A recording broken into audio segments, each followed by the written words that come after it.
everybody? I'm EnviroBoy. This is my channel. Savage Dad, please don't come from a booty. I'm not ready for that yet today. It's still a little early in the day for that. I appreciate the energy though. Welcome everybody. It's Thursday, which means it's gonna be writing day. It's gonna be a good day to get some stuff done. At least that's the intent. I suppose we'll see how much we actually get done once we kind of get to it and all that. But yes, welcome. Hopefully everyone is having a good week so far. We're getting kind of close to the end of the week, which is, I mean, always nice for everyone. Or at least I assume so. I guess like the caveat to that one is always if you work weekends, in which case maybe it's not quite so nice. Depends on maybe what your weekend job is. All I can do is speak to my experience. And in my experience, Saturdays are nice. Getting over the Rona. Glad to hear you getting better then. Up since 6. Get on my level. I've been up since 4. Get on my level. No, that's awesome. Glad to hear you're feeling better. That's always an important, aspect of the whole trying to not die of an illness thing. So, glad to hear you're on the up and up. Oh boy.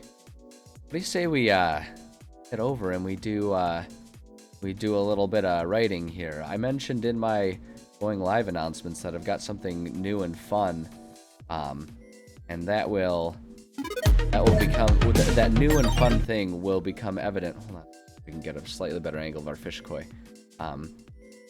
Kitty is presently. Let's see if we can get it to like refocus on it. It's moderately. Might just be because it's small. Kitty is presently being standoffish and is not anywhere nearby, but if she shows up, I promise we'll get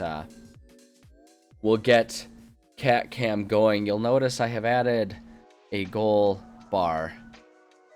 I know everybody loves my kitty and wants to participate in her having just a lovely experience always. So if we get enough people to subscribe, I wanted to make it a subscription just because I wanted to make sure we put some sort of like limit on it. One, to make sure it's not just like me giving it away completely for free because it relates to my cat's health, as well as wanting to not set up a bit system for this one, so that way it's not like the same people have to keep redonating again and again, whatever, if they want to do it. So if we just get enough people that are on board with it, we'll go ahead and make it a thing where when we finish a stream for the day, we'll invite Kitty up here. We'll get Leela up here with a few treats, and that'll be treats from you guys.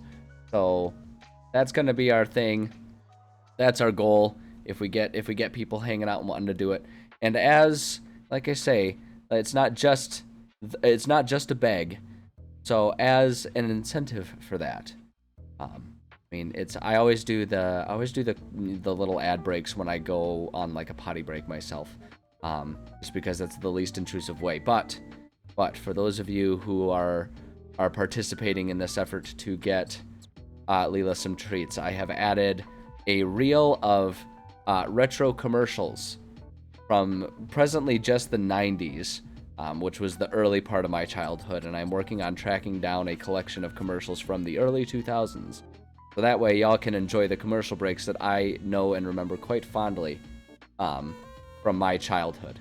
So that will be playing during my potty breaks for those of y'all who are subscribers. So that's the fun part. Good. I'm glad there's at least some excitement about that, because I'm not gonna lie, I am ridiculously excited about this, and it's quite possible that that commercial breaks will go on just a bit longer, because I will sit down and want to be fascinated and enjoy these commercials from my childhood. Saboteur, I think there's at least one Slim Jim one in the collection. Like I say, I'm working on expanding the collection because I wanted them to be files of individual commercials rather than just like one big reel that goes through, so that way it could be like randomized and all of that. And so I found a lot of collections that are like just a 20-minute long reel of the 2000s commercials, and I need to figure out what's going to be the best way to break them up, even if I have to just like slowly bit by bit break them up and add them to the file or to the folder. But we have 90s ones, and I believe there might be 1 or 2 Slim Jim ones in there. There are definitely some really good classic ones that I remember quite fondly, including, it's kind of in the same vein of the Slim Jim, but that includes the Perfection board game. If anyone remembers that one, it's like a little table that you got to fit in the little pieces. It's like a square peg in the square hole type of game, but it's got these complicated ones. If you don't do it fast enough, the thing like explodes, and it like boom, it explodes everywhere. The commercial is the guy and his chest explodes into shapes, and I remember that one so fondly, and now I've got the jingle stuck in my head. So into the file. All right, fair enough. Well, sometime in the near future, we'll get that working. Because I mean, honestly though, I might keep that project for myself too, because I do just want to sit there and watch these commercials. Like, it is such a positive experience for me remembering those commercials, because that's back when commercials were fun, not just irritating, because they didn't try to play with your psychology. They were just like, hey kid, look over here, also there's this product, right? Like, it wasn't like trying to subliminally get me to want things. It wasn't product placement type nonsense or trying to appeal to my emotions. It was just like, wow, fun stuff, come buy things.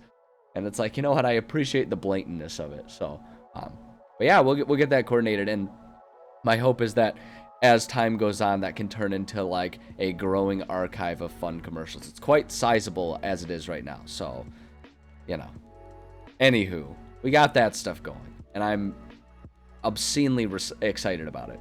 Like I say, there's a good chance that ad breaks will go on a little long, because I will sit down and be just like transported right back to childhood, back when I was just an envirotot, sitting there in front of a Saturday morning commercial TV and just at the TV. It's really fun. I sat there and watched them for quite a long time. Oh, it's good stuff. Okay. Anyway, when the time is right, we will get there. For now, gotta make sure I've got everything set up here. For now, we are going to go ahead and get some writing going here once I... More little points. Okay, there we go. Great, let's do this. Let's abso-freaking-lutely do this. We need to work on some spells, and we need to move our way down to Conjuration, because we finished up Abjuration last time. We managed to do it with the startlingly powerful version of what was it? It was Prismatic Wall. Yeah.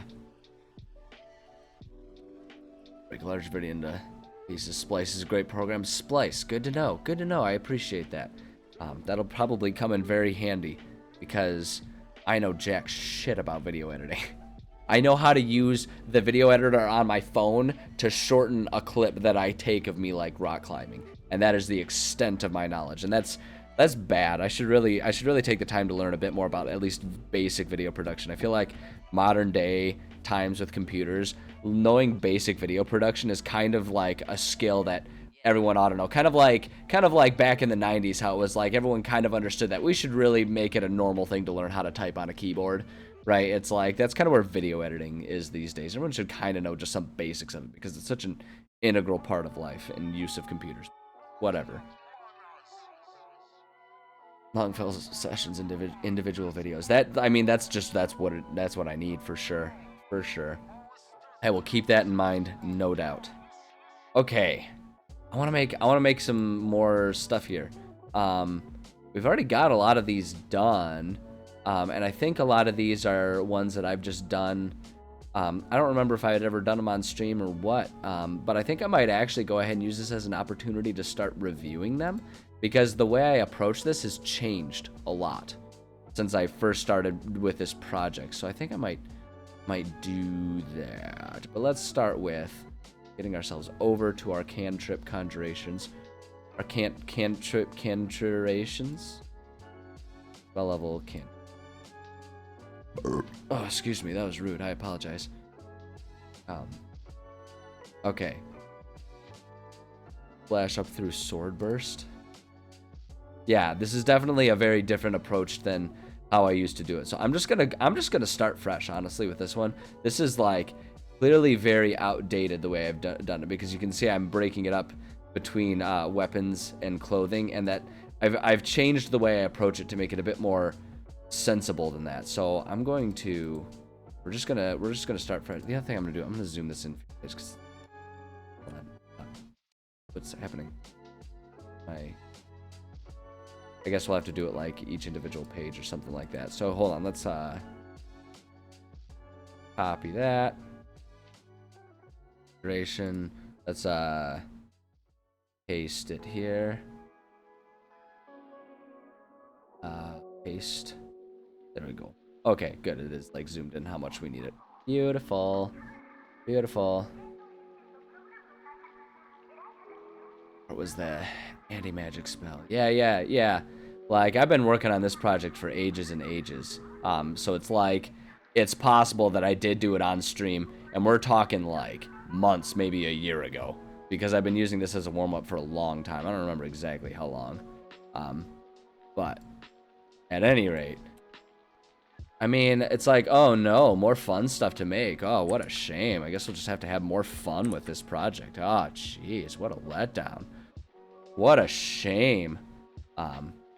Okay, so I'm just gonna, you know, it's good. I'm just gonna get rid of it. I'm just gonna get rid of it. I don't even remember what's in there. I don't want it. It's gone. It's gone. It's gone. I did it. Can I do it now? Done. I'm feeling very, very gung-ho, very maverick about it today. What will we? That's always the question. What will we do? What is a boy to do? What's an Enviro boy to do when there's too much fun to be had? What a shame. All right. Cantrip embodiments. Bada bing, bada boom. And the other first one was acid splash, right? Hell yeah, acid splash. Let's do this. It's gonna feel really different doing these ones because we're going from level 9 spells back down to cantrips. These are gonna be dramatically different. Dramatically different, and I'm excited about it. Great. Let's see. I need to copy and paste stuff. Boom. Copy that. And then paste it. This extraneous garbage. Over here. Bullet that. There we go. I'm capable of extreme levels of nonsense. That's, yeah, there's a finite amount of nonsense that can be handled in one day. Otherwise, you overload and your head explodes. I don't know if you know that, but it's what happens. What happens. This fish is not focused right. I want it. See if we, like, maybe if we. I want you to, like, focus in on the fish. Every time I glance over, it bothers me. I guess it's a little bit better. Almost like I've got the camera set too close to it or something. Gosh, what a strange thing. Right, anyway, I guess I'll just have to let it go. Okay, you hurl a bubble of acid. Choose 1 or 2 creatures you can see within range. You choose 2, they must be within 5 feet of each other. A target must succeed on a dexterity saving throw or take 1d6 acid damage. Spell's damage increases by 1d6 when you reach 5th level. Okay, so here's where, like, it starts getting interesting with these ones, where they start off, like, not very powerful, and the other thing is when you have just, like, an attack spell as it is, here's where it starts getting interesting with this, because since it's an attack spell that's, like, usually throwing a bubble of acid, it makes it requires a lot of creativity to turn it into an imbibement that isn't just a slightly different version of doing a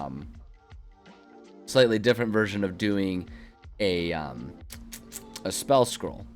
It's where it starts getting kind of weird and wonky, because like as a spell scroll you would just do that and like you basically just cast the spell, but I don't want to do that. I don't want it to be like that.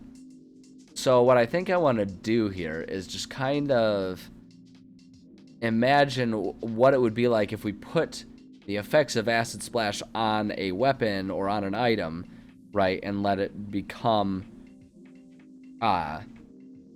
let it sort of become a trait of it. And so what my thought is that you basically, when enchanting it, you kind of put a permanent state of mild acidity to the item.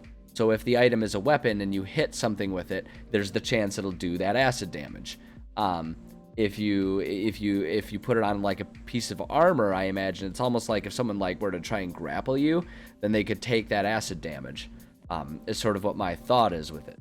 So it's like you're basically just making it so that if you hit with that item, it's possible that it will do a little bit of that extra stuff. And so when it says the dexterity saving throw, because it's a cantrip, it's just a d10. So it's like a really, really low grade acid that may or may not do stuff, right? And that's kind of where the balancing of having a permanent, state of possibly doing acid comes into play. The other thing that's fun about setting it up like that is then you can sort of, if players want to use multiple runes on one item, they can, but you can start getting sort of logical and creative with how those things might interact with one another, right? If you have multiple items multiple things that sort of would contradict each other, like fire and ice states of a weapon, you end up with Game of Thrones, and then everyone's just screwing their sister and killing each other. So that's a really volatile combination of runes. No, you know what I mean. Bracelet that can slowly melt through shackles. Ooh, that'd be interesting. Wine glass that slowly turns the wine to acid. Ooh, that's a fun one.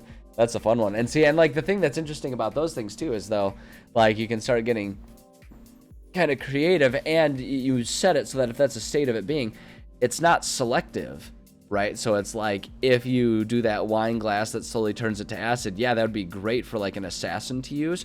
But then if something happens and they end up with that whole Sophie's choice situation where the king like is suspicious, is like, you drink from the goblet first, and then it's like, because you know what's in there, and you know that you're gonna get acided in the tum-tum, and you're really gonna want those tums, right? So it's like doing those types of things, like again, like it increases the power, but also makes it so it has to be a bit more tactically thought of, right? Because it's like, suppose you have gloves that do a little bit of acid, and then you accidentally shake hands with someone, and then that person suddenly gets an acid burn, and you were trying to like broker peace among nations, and it doesn't happen because you accidentally, acid grasp the guy's hand, and it's like, beans. I forgot about it, so how's it going, Enforcer Round? Good to see you. The outside of coconut melt stains and stuff off. Oh my gosh, I like that idea. It's just like clothes of being pristine, and it's just like a super mild acid that like it removes blood stains and everything too, so that way you always look prim and proper. They use it for military dress uniforms. But yeah, like I don't know, like it just that's the fun part about these ones, is when you kind of change the nature of it and just it's almost more like a rune inspired by that, then it's like, it makes things interesting, and it kind of changes how you might approach letting your attacks hit and all that kind of stuff. So it's fun stuff. It's real fun stuff. So for this one, you hurl a bubble of acid. We're gonna just kind of get rid of that. I think I'm just gonna get rid of that one. It's not hurling a bubble of acid. Boom. There we go. And it says choose one or two creatures you can see within range. If you choose two, they must be within 5 feet of each other. Target must succeed on a dexterity saving throw or take 1d6 acid damage. So what I'm thinking for this one is actually, it's like the item has the item sort of like it sort of has like almost an acid condensation on it. So when you attack, it's possible that the acid condensation will splash off onto whoever you're attacking or any neighbors or something like that, is my immediate thought. So think about how to word that. But on a Thieves Guild, members such, not sure on their goals though, besides just wanting wealth. I mean, do they need more goals than that? It's a Thieves Guild. They kind of do just want wealth, right? I mean, the only other thing would be them, infiltrating the places of power, so that way it's easier for them to get away with stealing things, right? It's like if they own the courts or whatever. Although, yeah, I mean, yeah, you can kind of do like different things where it's like maybe they're just trying to make alliances, but in general, I mean, do they have to have something more than that? I mean, it could be as simple as that. It's like, why not, right? Like, that's what they want to do. They're just like, yeah, we're just working on finding wealth. Screw the rich people. We want the wealth, and they just kind of work together to collectively become rich within it. Something like that. There's a vampire personalities. The other runs the assassins. Oh, interesting. Interesting. I mean, maybe he wants an alliance between the two. Maybe he wants his two personalities to work together. Oppose the king. Yeah, exactly. Maybe it's like, yeah, if they want wealth, but maybe it's because they hate the establishment. Maybe they're just like a really powerful group of socialists and hate the capitalistic monarchy or whatever, right? And they're like, down with the man, free, equal wealth for all, and they're just like Robin Hood it and stuff like that. Like, I think it's just, I mean, you can just kind of do whatever you want with that one. Okay, let's see here. So what I want to say is the item creates a thin layer of acidic condensation on the surface. So it just does something like that. So instead of this, we'll say if that item is used to, if the item, we'll say if the item is used to attack, on a hit, some of that condensation may fling off onto the target and any nearby creatures. We'll say creatures within 5 feet. And then we'll just say targets must succeed a dexterity saving throw or take 1d6 acid damage. So that's where it comes into play. So it's just like something real simple like that. Like the item just sort of has its own acidic condensation on there, and it's like if you hit something with it, right? If you swing a weapon and you hit something with it, then it splashes off by creatures. And then actually we can add here, or if someone touches the surface of that item, they may get some of the acid on them. Just something simple like that, so it doesn't even have to be a weapon. Let's see here. Robin Hood situation where they used. Oh yeah, for the Thieves Guild. Yeah, exactly. Like Robin Hood is always a really good one for Thieves Guild. It really makes them like much more human and like humanized. So like the Robin Hood perspective is always a really good one. Because then it can really be like, it becomes a morally ambiguous, because it depends on if someone is more so about like law and order or ends justify means, right? Because there's not necessarily a right or wrong, because they've got good intentions but bad methodology, so a Robin Hood approach is always good. Work for the crown as a special collectors. Ooh, that's an interesting one too. It's like, but you can have if they're working for the king, it can be like an under the table type thing. So that's a secret, and so you're uncovering, and then it turns into this whole big conspiracy thing, and that's a real fun one for players always. Currency for the kingdom. Yeah, so if they're like working for the kingdom, there you go. Like the original owners. Yeah, if they're like robbing museums and returning them to like families or something like that. It's a kingdom spending guild. So it's like that you're saying that you would imagine them as part of the kingdom. If that's either way, I think all y'all in chat kind of have the right of it. I think those are the two good angles, or at least those are two good angles that you can do for it. It's good solid stuff that way. Just basically just like giving them something. And really the thing is, like, the goal can be anything that serves your purpose when you're writing. It doesn't even have to be the most sensible thing. It's fantasy. You can suspend disbelief just a little bit. So you can kind of play pretty fast and loose with it. And you can add as much or as little conspiracy as you want. Queen wouldn't know about it. See that one's up to you. That one's just up to you about how much the king and queen talk to each other, right? Well, that's the type of stuff that's up to you. But I think what you need to do is not worry too much about getting it right, and just kind of go with what serves the purposes of what you're trying to provide for the players. Because it's all fantasy and you can all do whatever you want. And if it seems a little too far-fetched, just say that whoever's like heading it up is a little unstable, and bada bing, bada boom, you're good to go. Is kind of the beauty of it. Okay, so let's see here. So for acid splash, item creates a thin layer of acidic condensation on the surface. If the item is used to attack on a hit of I needed to put another. I'm right there. On a hit, some of that condensation may fling off onto the target and any nearby creatures within 5 feet. Or if someone touches the surface of that item, they may get some of the acid on them. Targets must succeed on a dexterity saving throw or take 1d6 acid damage. Boom, I think that's good. Oh yeah, exact approach has the right of it too. If you present them with something and they start like assuming things, you can just go with it or make the truth the opposite. So that way it's either like, oh, they figured it out, or it's like, oh, they have no idea, and you can let them guide it too. That's always a really good methodology. If you're not sure where to take something, just see where the players take it. They'll know that there's like this guild with all that stuff, but you don't have to necessarily have the conclusion of all of that figured out right away.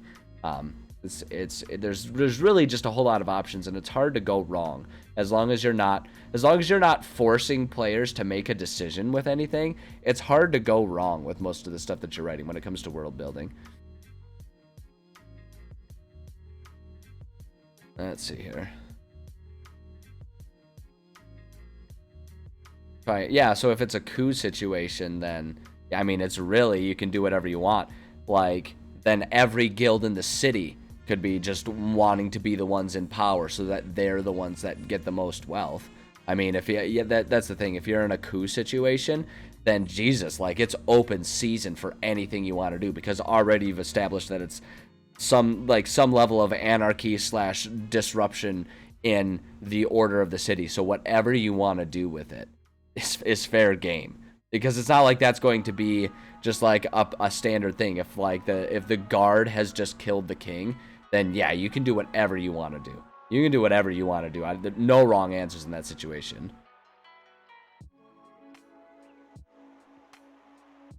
Guild was made to keep him in check. I mean, so at that point in time, if there's someone who's just like the rogue version of a murder hobo who just keeps stealing everything to the point that it's disruptive, like, all you have to do is make it so that the guild doesn't like how much attention he's drawing to himself because of all the stealing, right? Make the guild be like, hey man, you gotta rein this shit in, because if you just steal willy-nilly this and that, people are going to start finding you. Like, people are going to arrest you, then they're going to torch you, and you're going to rat on us and the rest of us. So you need to rein that shit in and start picking your targets wisely.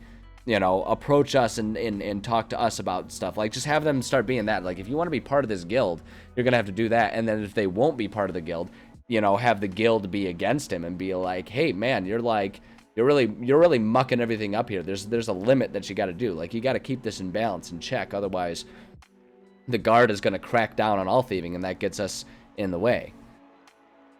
So it's like, you know, just have stuff like that can be a really good way to do it. Let's see here. And get caught. Position taken by the guards. Yeah, exactly. Have it and like have it so if you want it related to what the guild is doing, like if you wanna have that related, then you just have the guild be like, listen, dude, like you're getting all of us in trouble, because now the guard's on high alert for thieving, and that's what we do. Initiate to the guild. Exactly, yeah. So have the guild be like, you can't just steal anything you want all the time. You have to pick your targets wisely.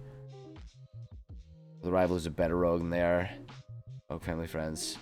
Blaming them for crimes whole 9 yards. There you go. That's, I mean, and the motivation for that rival could just be they were sent by the guild, you know, as a way to keep them in check or something like that too. There's all kinds of stuff. Yeah, exactly. We're professionals. Exactly. Just have the guild be like, we're not, you know, 8-year-olds trying to steal a goddamn candy bar every time we go to the gas station here, okay? Like, we have standards, we have things that we want to achieve, and we can't achieve those if we're all arrested because the guards are fed up with all the petty crime happening around here. You know, it's like, you need to be thoughtful about your approach to things. And just kind of have it be that way, where they're like, teaching them how to be more discerning about everything. So that can be those are all like I think you got a lot of potential ideas there with what everyone's saying. I think there's a lot of things you could do.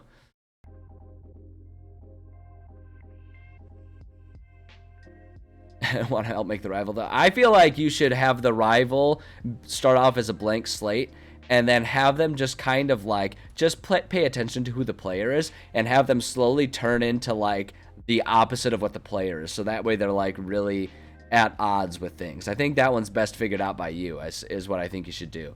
You should see what the player is doing and design them to be what will be the most irritating for the player. And that's only something that you can know is what I think is the best approach for that. But I think you got a lot of ideas. Now I think it's now I think you gotta start kind of putting them all into play. There is the fun part, and like I say, that's the other thing too. Is like that's where the fun for you is the DM comes into play. Thieves Guild names are at least cheerleaded. I like that. That's fun, subtle. It gives them an easy code to like talk to each other. Like, you know, it's like, oh, how is the oolong today? And that's like the password to the back room or something like that. Great.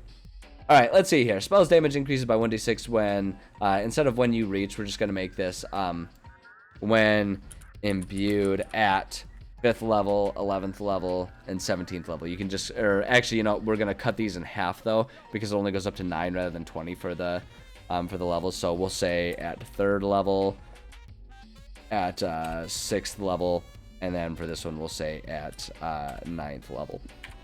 Oops. Boom, there we go. Since she's hungry when making it. Hunger is a beautiful motivator in many ways. Oh, boy. Hi, Crisanti. Good to see you. Glad to have you here. Okay, so we've got our Acid Splash here. Yeah, okay, so the type of item it can enchant. We're going to say... I'm going to say... can be on anything best suited for weapons or something worn so that owner can easily control the flow of the acid. There we go. 3rd level spells. Yes, 100%. 100% 3rd level. Oh, thank you. 3rd level. Oh, and that shouldn't be 16th. That should be 6th. There we go. Boom. Bada bing, bada boom. Let's see here. Catch you later, Enforcer Hound. Glad to have you here. Let's see here. Oh, yes. Thank you, Savage Dad. Yes, we are. You can see there's a progress bar. There's a progress bar there. If we get enough subscribers, if enough people chip in for the reward, we will start. I will make it a normal thing that at the end of stream, while I'm doing like my sign off, we'll start doing treats for Leela.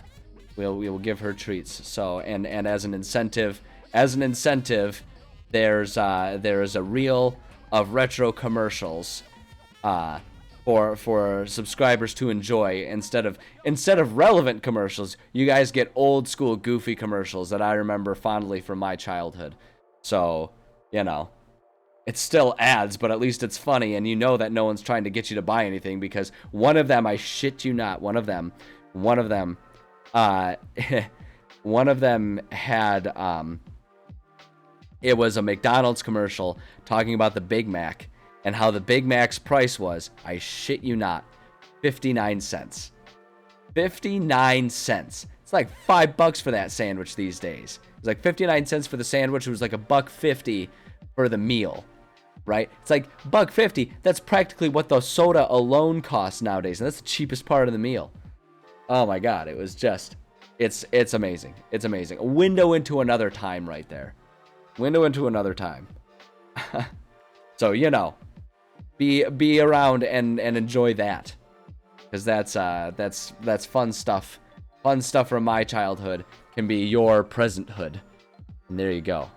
So, yes. Anyway, okay. So for this thing, can be on anything best suited for weapons or something weapons or something worn so that owner can easily control the flow of acid. But that's that's how we're gonna. I think that's good. I think that's good for this one. The example item, the item that I just keep thinking about, is I want to do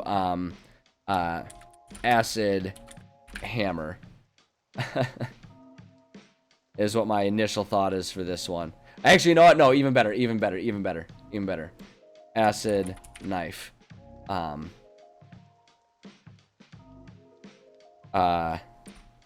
Popular among chefs. Having a knife imbued with just a little acid can make cutting a remarkably easier process. Also adds just a tinge of sour, a tinge of sourness to the food, enhancing flavors in new ways. Boom, there we go. Perfect. Perfect. There we go. All right, let's see here. Oh my God, Gilbert Gottfried Fire. I don't know if I remember explicitly that one, but I remember a lot of things. Gilbert Gottfried was everywhere for a period, and I remember everything with him. Oh my gosh. What do you mean, oh no, was that real? No, I think what you mean is thank God that was real. Good old Gilbert Gottfried. What a man. No one ever was able to, or has since ever been able to yell like that man.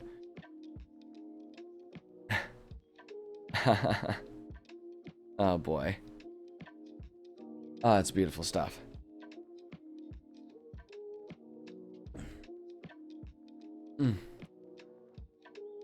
Okay, let's see here. Okay, I think that's a good that's a good thing going on right there. Okay, mechanics. We'll just say passive when something contacts the item surface, we'll say. Perfect right there. Talking smoke detector. See, that rings a bell. That rings a bell. I don't know if it's one of those false memory situations, but that does ring a bell. It does ring a bell. Copy of Willy Wonka, amazing. The 90s was an entire fever dream. That's all the 90s was. Just a fever dream. For sure. For sure. Let's see here.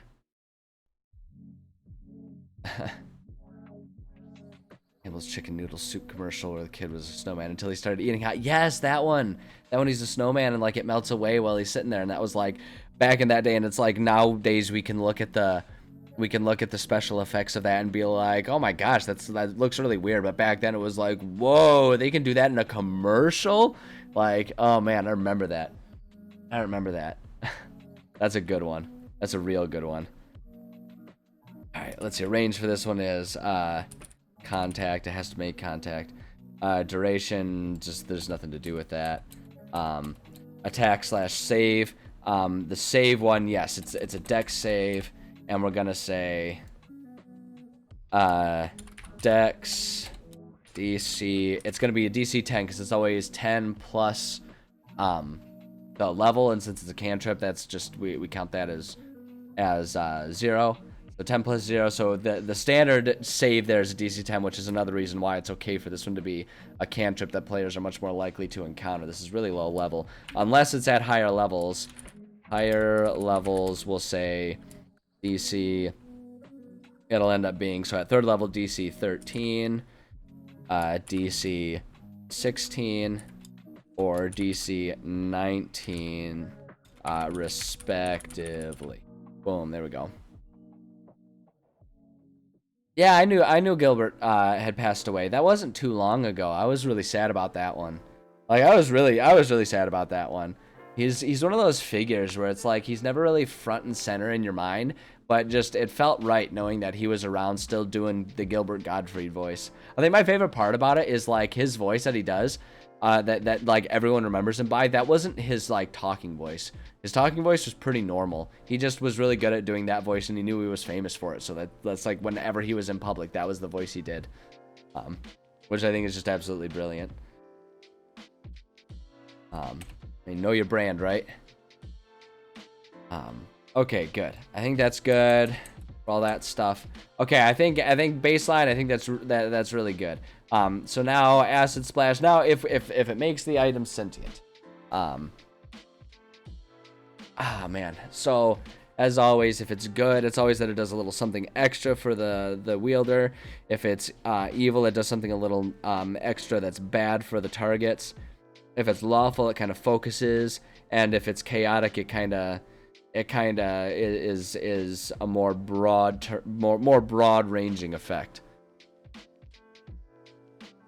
For 9th level spells, difficult and expensive. Yes, absolutely. Yeah, well, on DC 19 and 46 damage on every hit, because that's the baseline of it. Enchanting something as a 9th level spell is like at least a year-long project in game time. So it's like doing something like that either costs like hundreds of thousands of gold to get a professional to do it, or if players are doing it, it will take them like years of in-game time if they wanted to do that. So it's a very costly thing to get that. But yes, that's the baseline principle of it, is that, you know, basically every time it'll do 4d6 acid damage. It's like, fuck, man, if you get a 9th level acid thing on it, you basically are just wielding a sword of pure acid at that point in time. Like, geez, if you're willing to spend that kind of resources on it, great, go for it.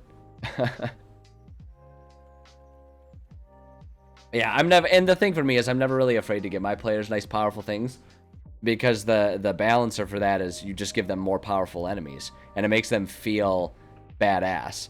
So yeah, exactly. It's not a broken thing. In fact, if they're going to do a 9th level, it would be much more worth their time to hunt down an actual 9th level spell and imbue something with that. I mean, you know, think about what was it? It was like the prismatic orb thing or whatever it was, right? Like enchanting that thing, which is a 9th level spell. Jesus, that thing basically makes the item turn into an impenetrable fortress. And that's like, you know, that's the benefit of it.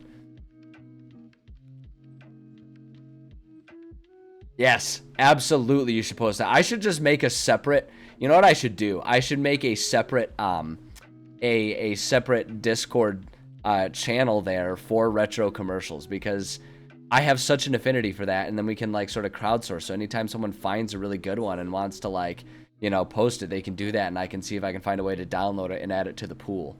So yes, 100% post it there. 100%. I approve this message. I approve this Gilbert Gottfried message. 100%. Gonna be real wild if that one is in the pool already and it shows up there. There's like there's over 100 videos in there. I haven't watched each individual one yet. None of them are labeled. They're all just labeled retro commercial number whatever, because I just found a collection that I could download. And like from what I can see, they're all kids commercials, but caught up in the Crossfire. I remember that game. Crossfire. Oh my god, dude, just retro commercials. Stop getting me started, man. I won't get anything done writing because I'll just sit here and think about retro commercials. They crack me up. They crack me up so hard. I love it.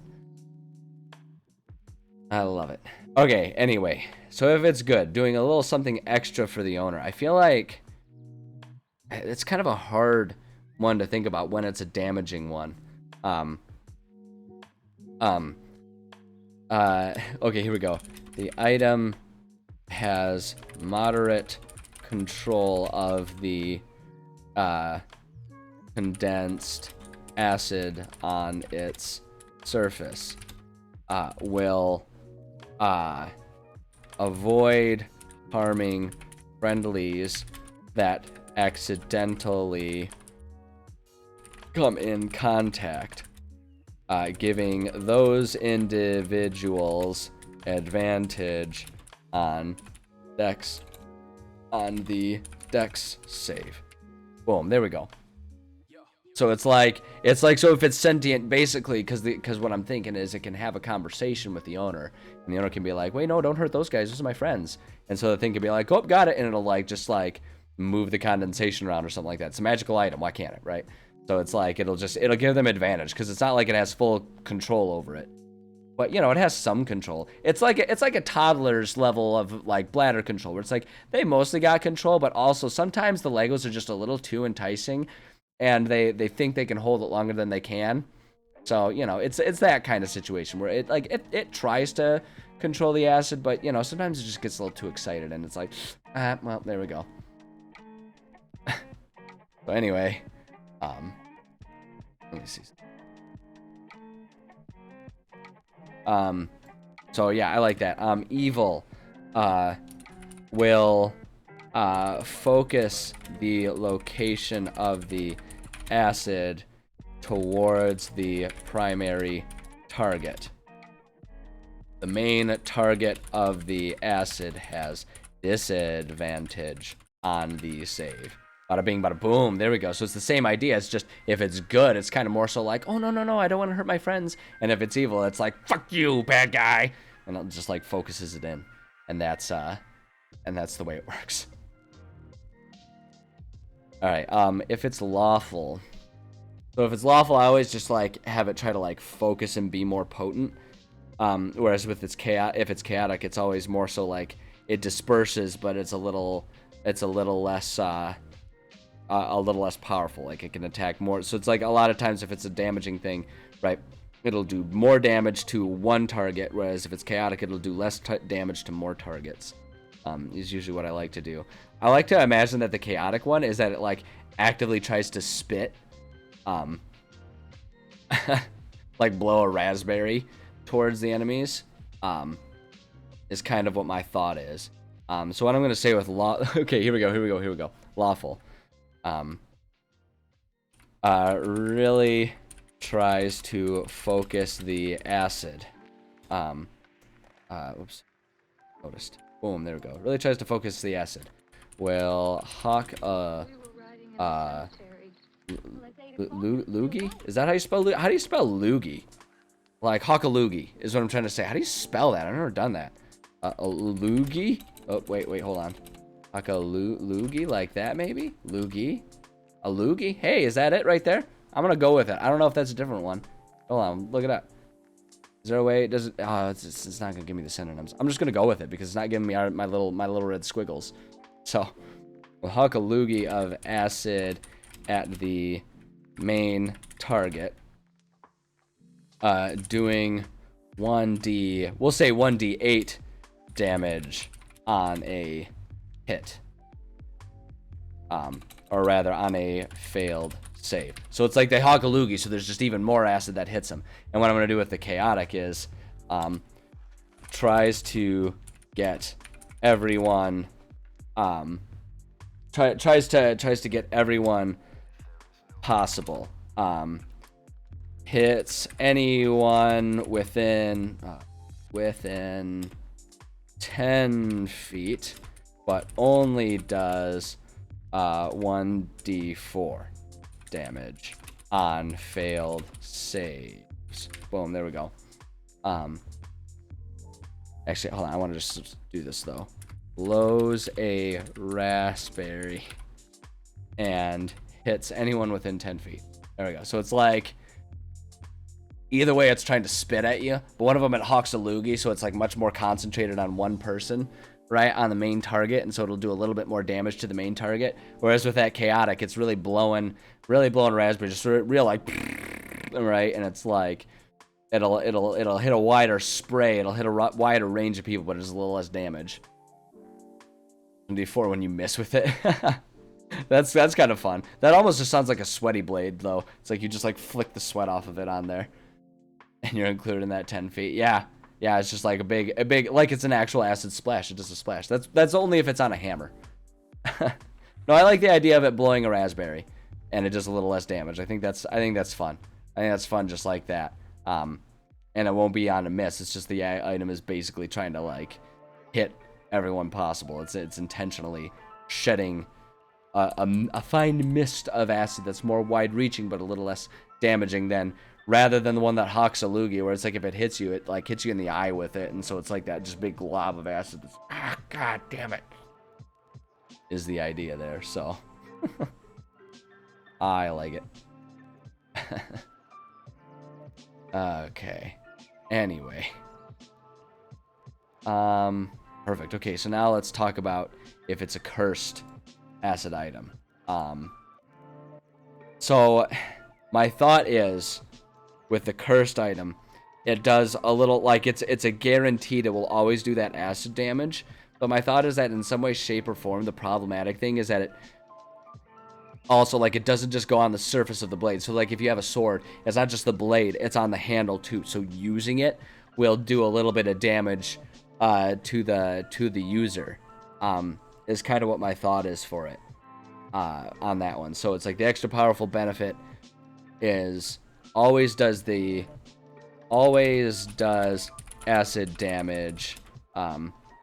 Targets do not get to try and save, right? So they don't get to try and make their save. So we'll always do that acid damage.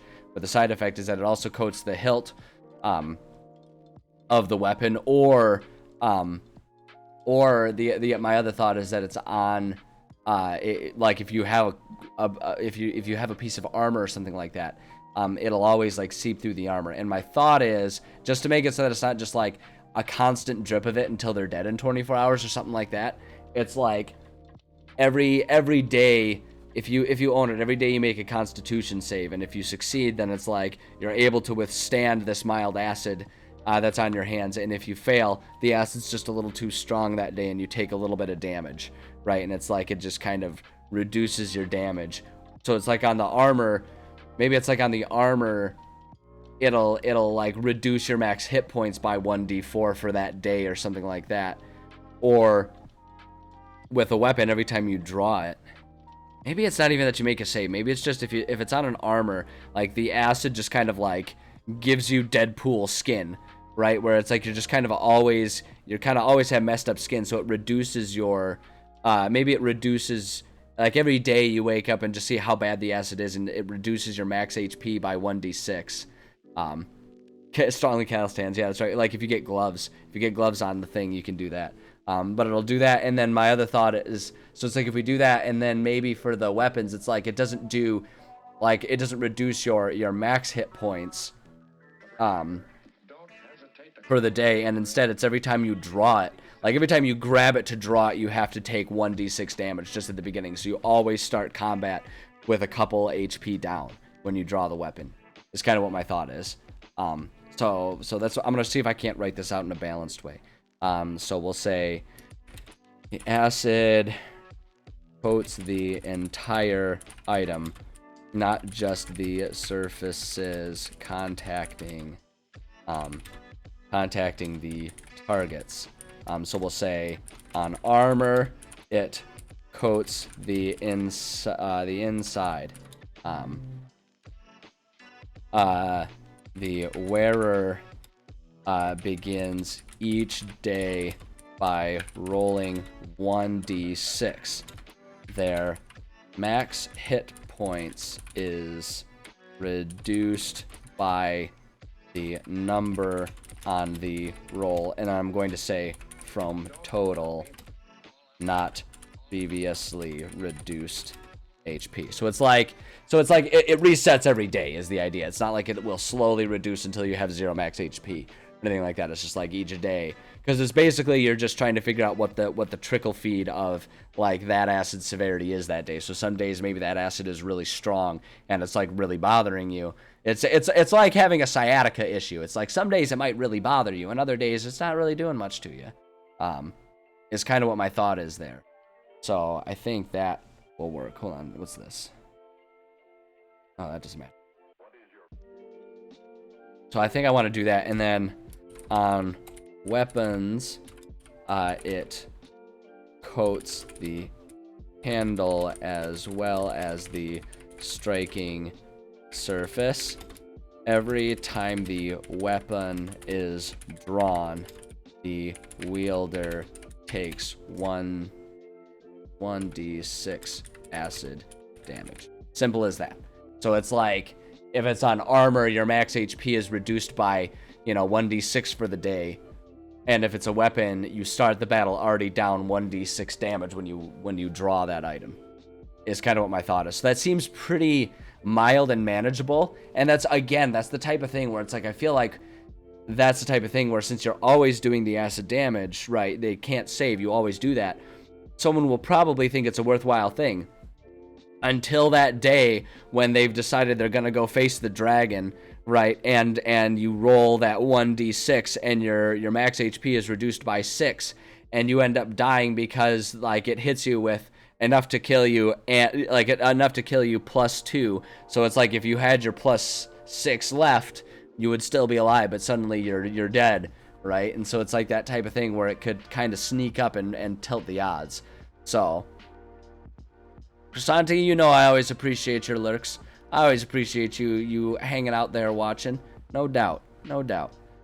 Totally understand having stuff to do too. That's my constant state of being, which is why it always takes me forever to do the things I say I'm going to do. Because there's always a backlog. Always a backlog. That's just how it be. But yeah, I like that. I think that's really good. Heck yeah, glad to see you here. Glad to see you here, and we'll hopefully see you later, Savage Dad.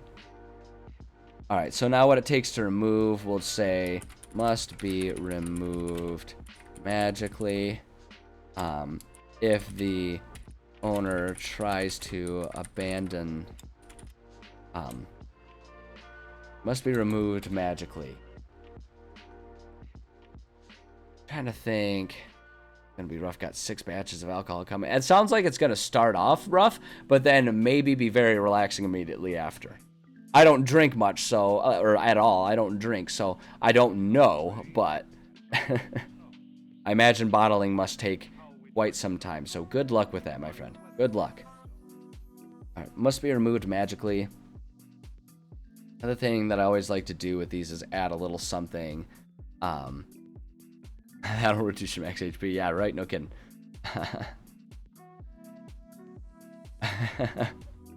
Oh, boy. Oh, boy. Y'all are nuts. Y'all are a bunch of nut jobs there. And I appreciate it.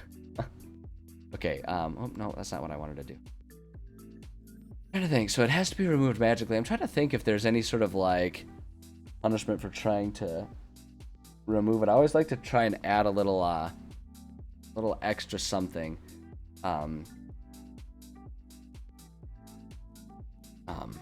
Honestly, I feel like with cantrips, you can just say it must be removed magically. We'll just say, if trying to take the item off or abandon, owner will find themselves unable to do so. Can always also make it so there's some sort of like compulsion involved, right? Where it's like there will be a compulsion. They have to make the DC save to get rid of it, but every day they don't have it. If it hasn't been removed magically, that compulsion gets stronger each day until it gets to a point where they wouldn't be able to save and they have to drop everything in return. So it can be a really disruptive thing is what I usually do. I might just do that, and I'm almost tempted to make that standard language, and then I can make it different if I need to. The acid fused the armor pieces together. Yeah, exactly. You can kind of do something like that.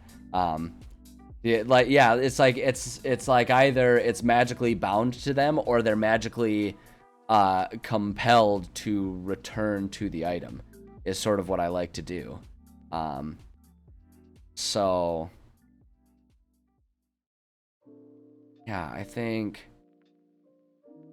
I'm going to make something here. I'm gonna go ahead and take the time to write up the compulsion thing, because I think that one works really well, because it's like, in theory, because with a sword, how would you, other than it just like being magically tethered to them, right, how would you explain the fact that you can't get rid of it beyond just finding that you try to do that? And it's like, how would it know the difference between you drawing it to wield it and drawing it to like throw it away?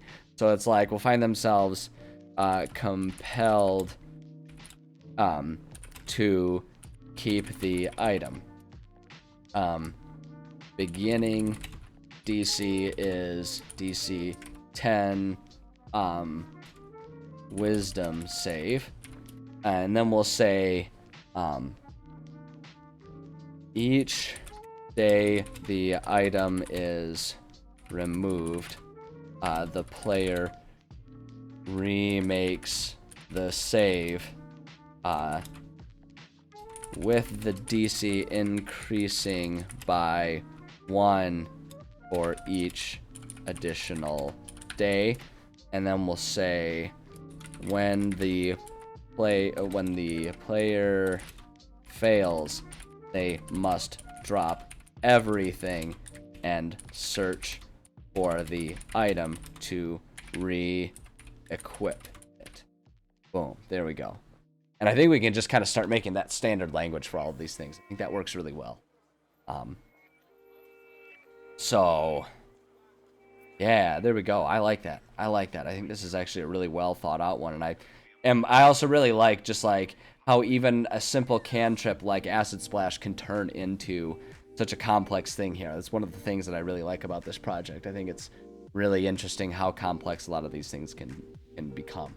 So, yeah, dig it. I really dig it.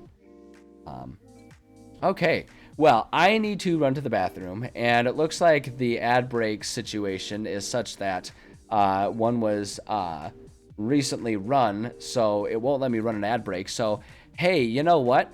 Everyone gets a free sampler of what the goofy 90s commercials will look like. So all y'all out there, subscribers or not, get to enjoy some 90s commercials for a couple minutes here. So sit back, enjoy that while I run to the bathroom.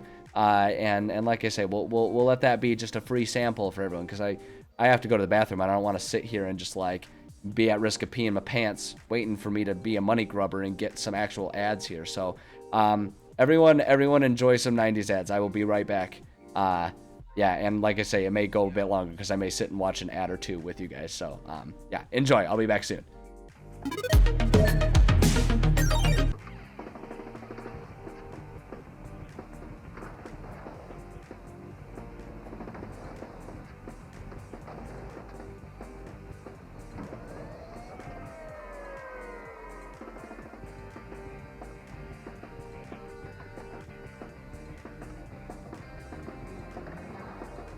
Tony Hawk's pro skater.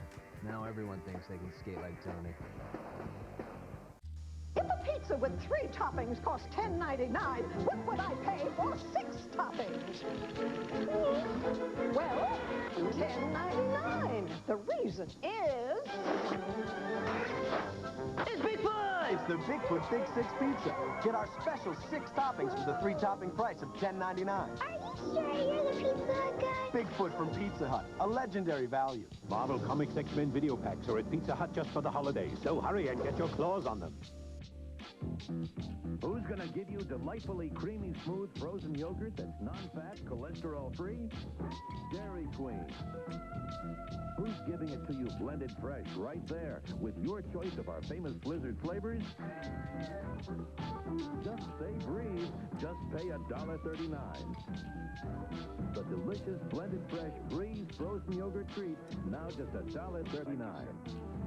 We treat you right. Dairy Queen. You think you can knock out these bricks? No problem! Without making the wall fall? Let's rock and roll! Hammer, hammer knocks out those bricks, but you gotta be careful, you gotta be slick. Don't let the wall fall, that's what it's about! Knockout, it'll knock you out! Look out below! You're out! It's knockout! Knock out the bricks with the rammer hammer, stack them up, and don't let the wall fall! Don't let the wall fall, that's what it's about! Right. Knockout, it'll knock you out! Yeah. Maybe next time, dudes! Knockout, it'll knock you out! Yikes, strike. Strike gum is a yummy fruity one. Stick a strike with fun. It's a flying fruit spot. Oh, a stick pot. Yikes, strike. Fruit stripe gum. Holy fruit stripe gum. Oh my god. What did I tell you? What did I tell you? I was just gonna want to sit here and watch that. I remember fruit stripe gum. Most delicious gum in the world for like 7 seconds. Alright. Oh boy. Oh my gosh. I don't even care if anyone else loves that. I love that I have that now. I am proud to have that be part of my channel. Holy poop. That's some good stuff right there. That is some classic, no doubt right in the childhood. I love it. Oh my gosh, that makes me happy. Just seeing that, knowing that that exists on my channel, no less. Oh my god. The world's a magical place. The world is just a magical place, and we are all fortunate to live in times as advanced that we live in. I know it's really popular, it's chic, it's in vogue right now to say, oh, the world's going straight to hell, everything's horrible, horrible, blah, blah, blah, blah, blah. Let's be real. The world is awesome right now. The world is as awesome as it is horrible. Only reason we think it's horrible right now is because it's a lot easier for us to find the horrible stuff. That was always happening beforehand. We were just less aware of it. The world's awesome right now compared to where it used to be. I get to watch the funniest commercials and none of the other bullshit on demand. That's, golly, the world's just a beautiful place. I'm not ashamed to say it like that because it's true. All right. Anyways, let's see here. Part of me wants to do another one of these, but another part of me is aware that I need to make sure we keep getting some writing done because we are actively writing the campaign that I am actively running for my players these days. So I need to get to work. So let's go ahead and do that. Let's head over here. Let's see. I've been working on the shops and everything, and we got those largely figured out, I think. So let's go ahead and go back to working on our dungeon here because we've got to do the interior of the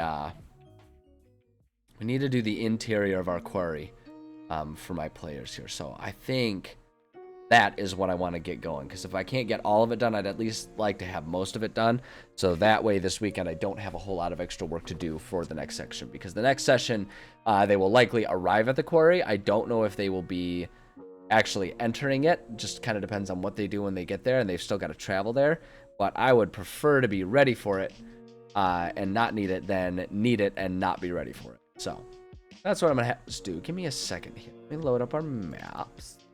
Just gotta get the maps all loaded up here.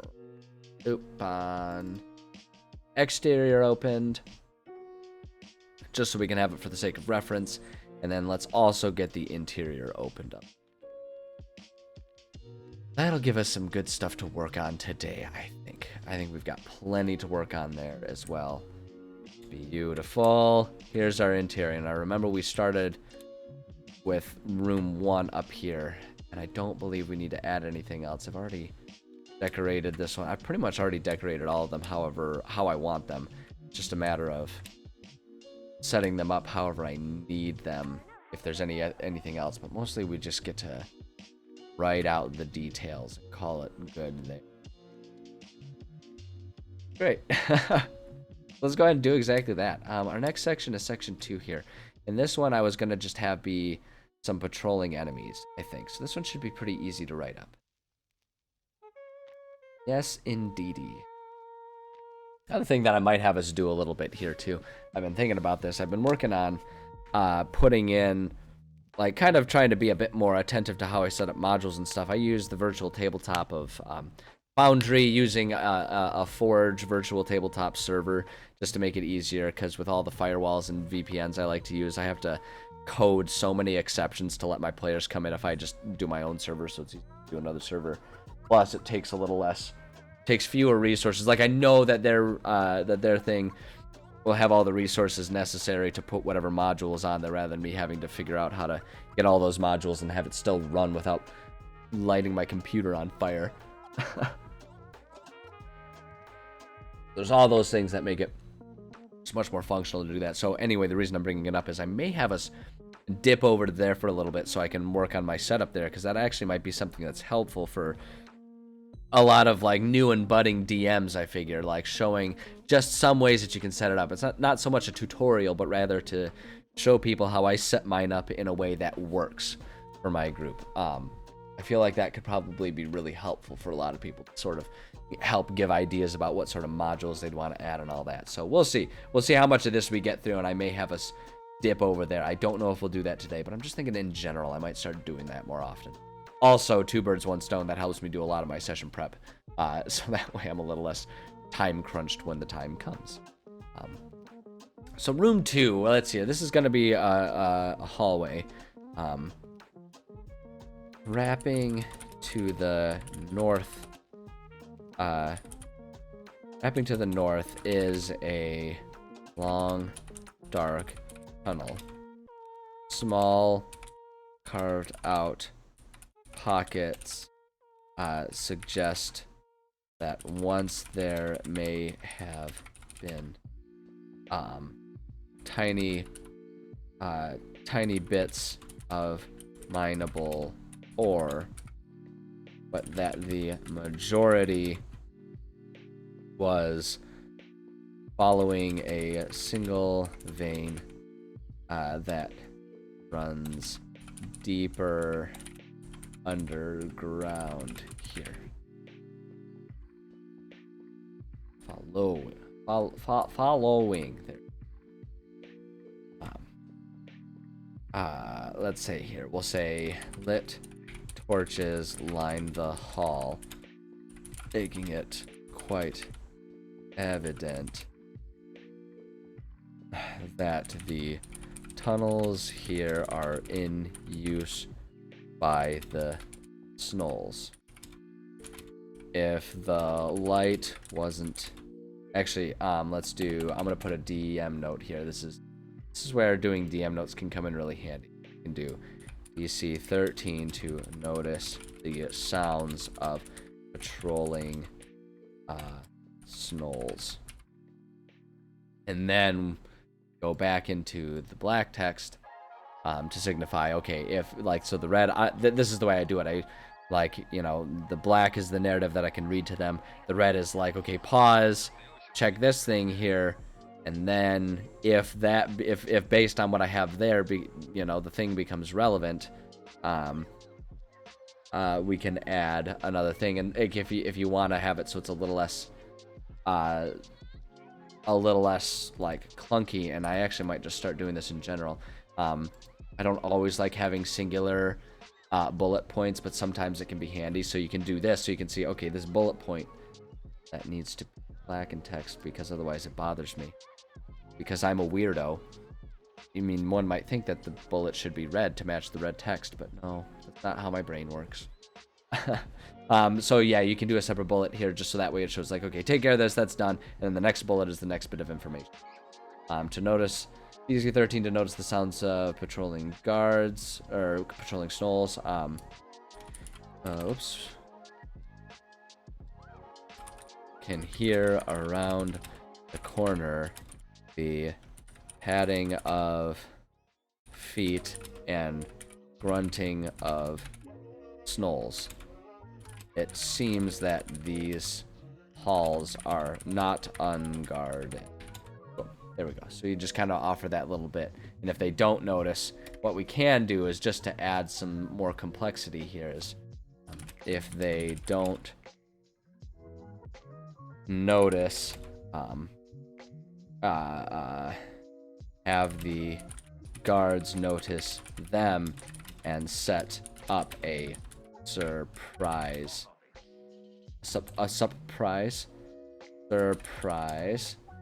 attack. So it's like, you know, so you can kind of set something up. If they notice the Snolls, then great. If not, then it's a bit of a trap. And that's something I've been trying to do a little bit more of, is have a bit more dynamic stuff of like, okay, who notices who first? Because I kind of have the tendency to, if they ask to do a sneak attack or something like that, have them roll. If they succeed, great. If they don't, then it's just always normal. And I'm trying to make it so that it's like, depending on the situation, it might be more possible that they get ambushed a little bit too. Just to kind of add some more danger and excitement to it all. Yeah, so that's good. If we're gonna do an easy battle here, easy battles need to be 650 experience points or so. So we'll set that up here. We have, for our options, Fleshganowers, Standard Snolls, Pack Lords. I could just set up one Pack Lord and one Soldier. I actually kind of like that. Just two guys patrolling. It doesn't need to be a lot. It's a patrol. Easy battle. That'll be 650 XP total. Set it up here. So 1x Snoll Pack Lord. 450 XP for just that dude. And then 1x it was the hunter, right? Or Fleshgnawer, that's right. An X Snoll Flesh Gnawer. They were worth 200 XP piece. Boom, there we go. Like I said, and I know I explain it all the time, but I always do the collective XP for the battle, and then I also do the separates in case any of them like make a run for it and manage to escape or anything like that. That way I've kind of got that taken care of there. So yeah, keep that. Perfect. Oh, I need to make sure I'm checking. Pull up our monsters here so we can get our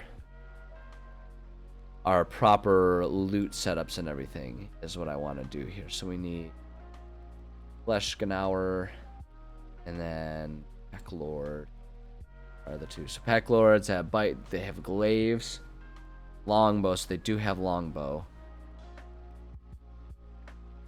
Yeah. So we'll have to figure out how many arrows. What was I doing for the arrows beforehand? Oh shoot, I should get my dice set up here. Dice set up, and we can go ahead and set up dice camera. So that can be kind of a fun little bit of stimulus, as though we're all like small children who need constant motion on a screen for us to stay interested. Okay, I'm the same way. I understand. Let me get...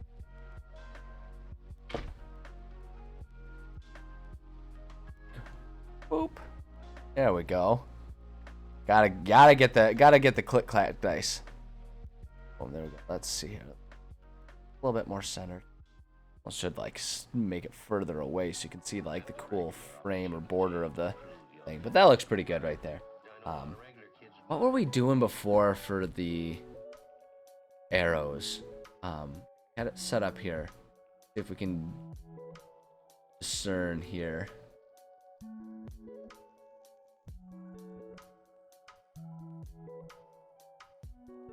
Here we go. It was one with 4, 5, or 6. Okay, that's right. We were doing D4 plus 2 is what we were doing. So D4 plus 2, and I think that's fair to keep with all of them, even, no matter what the challenge rating is. I think that's the best way is just to keep it balanced, because it's like doesn't matter how good or bad they are with the arrows, right? It's like there's only so many they can reasonably carry with them. So I think that's fair. We'll keep that. And then we got to get a D4 here. So now I got to choose what D4 we want to use today. I don't want to use... Where is it? We'll use this one, I think. This is the one I'm in the mood for. We'll see if the camera can kind of focus in on it. These are my Call of Cthulhu dice. I'm going to try and like... I don't know if it can focus when it's that close, but you can kind of see there's like a little octopus on there. Like little octopus tentacles. Let me see if we can find also... Just for the joy of it. Yeah. So like these ones, the natural highest is they've got like a little Call of Cthulhu font pentagram on there. So I like these ones. I got this is also one of the first like set of special dice I ever got myself. Like really cool, unique dice. I had bought just like a pack of like, here's like your rainbow color D20 or you know dice. Just to have a set that you could buy cheap off Amazon, right? Like I had those, but then this was one of the first special ones I ever got because the first game I ever played was Call of Cthulhu, so it seemed necessary at the time, and I don't regret it. So, all right, so let's go ahead and roll our for our Pack Lord here. How many arrows he has? He will have 3. Hold on, I'm gonna try and like, boom, there we go. See, so you can see that was the top right there. 3. So 3 plus 2, so 5 arrows. We'll say with 5 arrows. Bada bing, bada boom. Excellent. Yeah, that just kind of really blends in with that wood there, doesn't it? That kind of looks like it fits. Neat. All right. That's good. Rewards. So now here's where we can put down, let's say loot the bodies. And there's not going to be a whole lot here. Wait, hold on. Yeah, so we just need to put down, so we've got one glaive, one longbow, and then Fleshnar has white short sword. So a short sword, a glaive, and a longbow, and remaining arrows. Got short sword, glaive, longbow, remaining arrows. Just because, again, I'm all about having uniformity here, even though it's implied that there's only one because I didn't write it out plural. All remaining arrows. Boom, there we go. Okay, and then the other thing is going to be the money. And we were doing, what was it? It was D10 times the challenge rating of the individuals. Like doing each one. So hold on, I'm gonna keep it the theme. Here's the, oh look, it's the Cthulhu D10. Oh, hey, look, they're so cool. I feel like it just doesn't do it justice. You're zooming in too much. Okay, anyway. Classic joke. No one's ever made that gag before. The whole get too close to the camera and bonk it gag. Original humor right there. No one's ever done it. Okay, so we'll just kind of put that off to the side there so we have room to roll and we can all enjoy looking at the dice together still. So yeah, so let's do the Pack Lord, which was challenge rating 2, I believe, right? Pack Lord is challenge rating 2, there we go. The Mothership D10's nice. Oh man, so some people, like especially DMs, get really into collecting minifigures and stuff like that, collecting up their minis and stuff. DMs love having like a collection of monster minis and stuff like that to do. Even when I was like playing in person primarily, I was never into that. Because the thing is they're very expensive, especially for like the bosses, the really cool ones, and you use them once and then you don't get to use them again. I always hated how much money you had to spend just to use them for like one battle. I always thought that was a bummer. So instead, I put all my energy towards collecting dice. And one of these days, I might put my full collection on there so we can go over all of them. But my dice bag has probably about, right now, 10 sets of special dice that are special in some way, shape, or form. Gotta get a 3D printer. Oh my gosh, then there will never be a finish to the collection. I have tried making my own dice with like epoxy resin and stuff like that. I'm really bad at getting the bubbles out of it. So I don't do that much anymore because it's just a lot of money spent on me making really crappy dice. But it is fun. It is really fun. All right, let's roll this here. So the first one, so for the Pack Lord, it'll be times 2. Oh, you meant for the minis? Oh, that's fair. That's fair. Yeah, if you could just print your own minis. That's true. That's true. You'd have to make a lot of them for it to end up being financially a win, though. Because a 3D printer isn't exactly cheap. I don't know. I guess I haven't really looked at the pricing of them, but like that's kind of the only thing that I would have use for 3D printer. So that seems like a big investment of both money and space for just one thing. I would almost want to get into whittling and whittle my own out of wood. I'd rather do that so that way it's kind of like a fun little project. For under $200. I mean, you know, that's not bad. Not bad. Maybe one day. I've got a bunch of other silly things I want to waste my money on first, though. I'll just keep collecting dice. That works for me. Okay. The Pack Lord. He is going to have... Ooh. He's got 90 gold. Or, no, it's not 90. It's not times 10. It's the D10 times the challenge rating 2. So he's got 18 gold. And then the Flesh Gnawer has 7. So 18 plus 7. 25 gold. 25 GP. Boom, there we go. So we've got that, and now let me just double check. I don't believe we have any reason to give any sort of other loot No, because there's not going to be any sort of stash or anything. There's not like a treasure stash here. This one's just the looting the bodies. Just looting the bodies is all. A little bit of pocket change there. Great. Got that. I don't know that we need any mission time. Nope, not really. Say, for this one, we can just go ahead and grab our generic wording here. Nothing explicit. However, they can... Oh, wait, hold on. No, that's not the generic stuff. Nothing explicit. Just investigating the mine for the other rooms with story in. Easy enough. Okay. Oh, change this to easy battle. There is no other reward though, so it's just that. Well, like there are some rewards, but nothing special. And this one I just want to say no danger, but we do have. Oh wait, no danger. Alternate entrance alternate entrance and spying spot. Kind of what the like rewards are there. Okay, that works. That's good.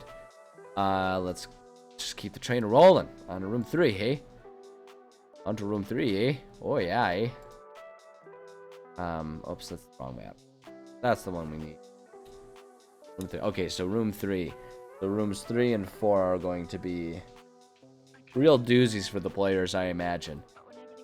Because we got these, they're kind of in the same area. It's just like 4 is the one with explicitly the leader, Ground Knuckle here. And then this one's just like the extension of Ground Knuckle's like inner camp, so to speak. So we'll set this up. 3. We've got the cages there. I'm kind of tempted to put maybe a prisoner in 3. Because 4 is going to have a lot of information as far as like the Snolls and damaging the Snoll presence by having the leader there. So I think maybe we can put like a prisoner or 2. I know we have the one of Hell's minions is going to be trapped and locked away inside of here. So we can put that individual in here in one of these, I think. What we can do. So that's what we'll do for 3. The danger, yeah, we already said that one was going to be a medium battle. Because I wanted the hard battle to be down there in 8. Because that's where, excuse me, one of the like side missions is intentionally being guarded. So I think that'll be a good one to have that one be the hard battle. So we'll do a medium there. Plus, there's a very good chance that getting into a fight in room 3 will also draw in the people from room 4, so that will turn it from a medium battle to boss plus battle, and they're going to be really hurting and needing to figure things out. So and there was a time as a DM that I would have been really hesitant about allowing that much challenge in battle, especially because I've already increased the difficulty of each individual battle. But my players continue to prove themselves quite capable of utilizing creativity and ingenuity to thin numbers and come out ahead even when the odds seem remarkably stacked against them. So I am going to just not worry about that. We'll treat it realistically, throw caution to the wind, and quite possibly kill them in this area. It'll be great. There is a dull hustle and I don't want to say hustle and bustle. We'll say there's a dull I don't want to say a dull roar. Maybe I'll take out the word dull. That seems there is a low I don't want to say this because I wanted to, like, I'm trying too hard to get flowery with my language. Describing an area where there's like activity, but it's like kind of a low grade activity, right?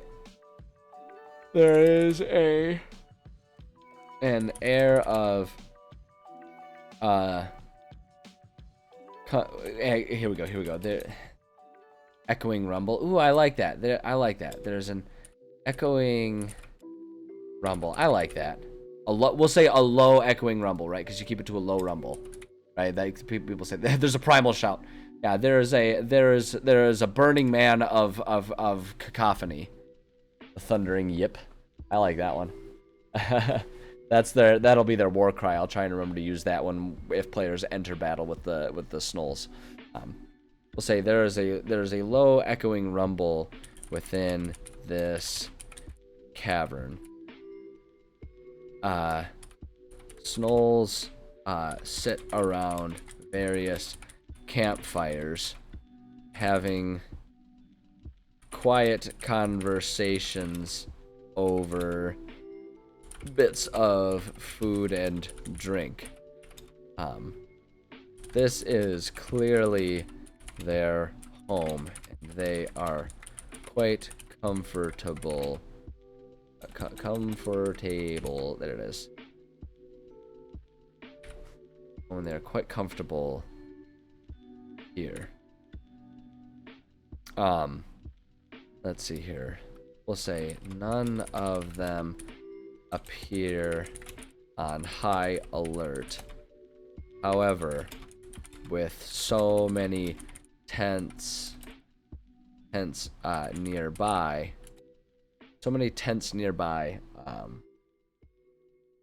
it is not hard to believe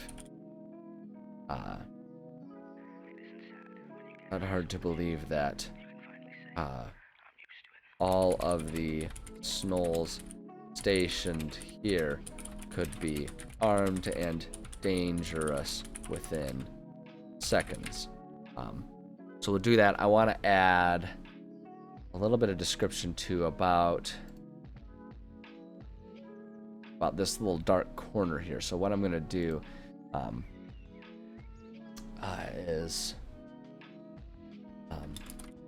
the southwest corner of the room is heavily draped in shadow from a nearby pillar of stone.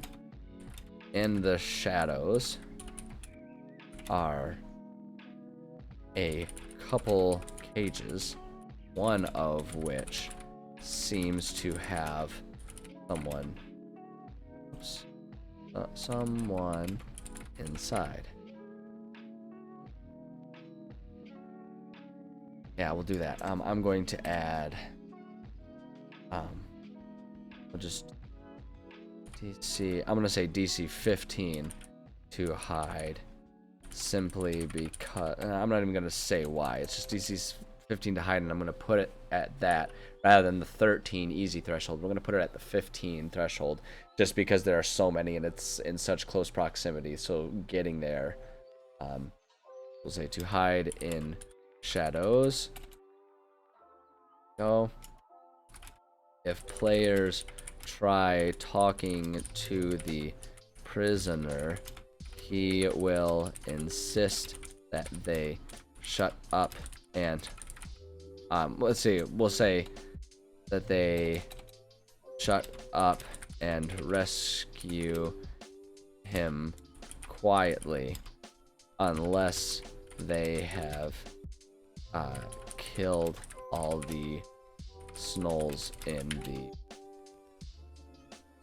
so it's like if they try to talk to him, be like, just draw their attention, look, just let me out of here, we can talk when we get out, is like just sort of what he'll say the whole time.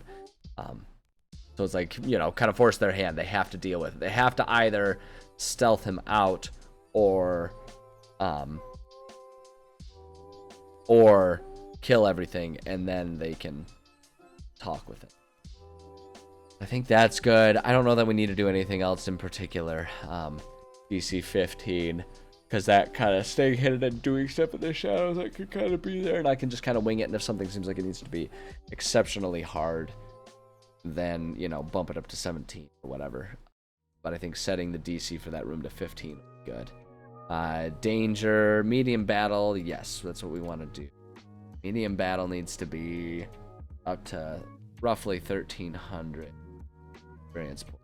So we did... If we did 7 of the flesh gnawers, that'd be a pretty intense battle in and of itself. But that would sort of set the feeling of there being so many of them.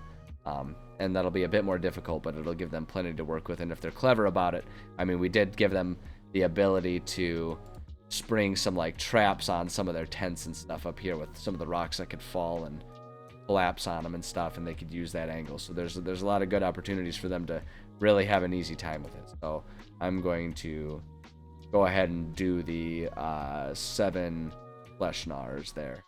A lot, but that's fine. 1400 XP standard. 7 Snow Flesh Gnawer. 200 XP. Oops, XP up. Here.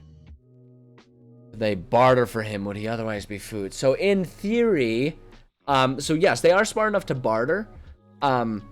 But given the situation, yeah, exactly. It's their lair. They wouldn't be bargaining there, but they actually, my players have encountered a couple Snolls that they can talk and barter with. In fact, they have one Snoll who is a deserter, and they're suspicious of this deserter, so they are keeping this deserter like chained up and everything.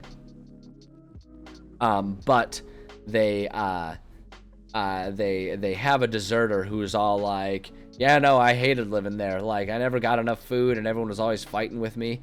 He's like, yeah, you guys get food every day. This is great here, you know. And so he's like surrendered himself to the city and everything. So they do have intelligence. They're just erratic and insane. It's kind of mostly what it is. And yeah, like you kind of ended up mentioning for yourself, they are the players are within the Snoll's lair here. So yeah. Now, the one thing that I'm thinking, though, is I wanted to add a lot here. But my concern is now, none of the flesh gnawers have any sort of ranged attack. And so if players approach and attack them from up here, it's not just that they can get an advantage by doing ranged attacks. They can be completely untouchable the way it's set up. So I think I am actually going to abandon... I'm going to give up 2 of these guys. Here they are. 2 of these guys. Well, actually, I think maybe 3. Hold on. Let's do 4 of the flesh gnawers.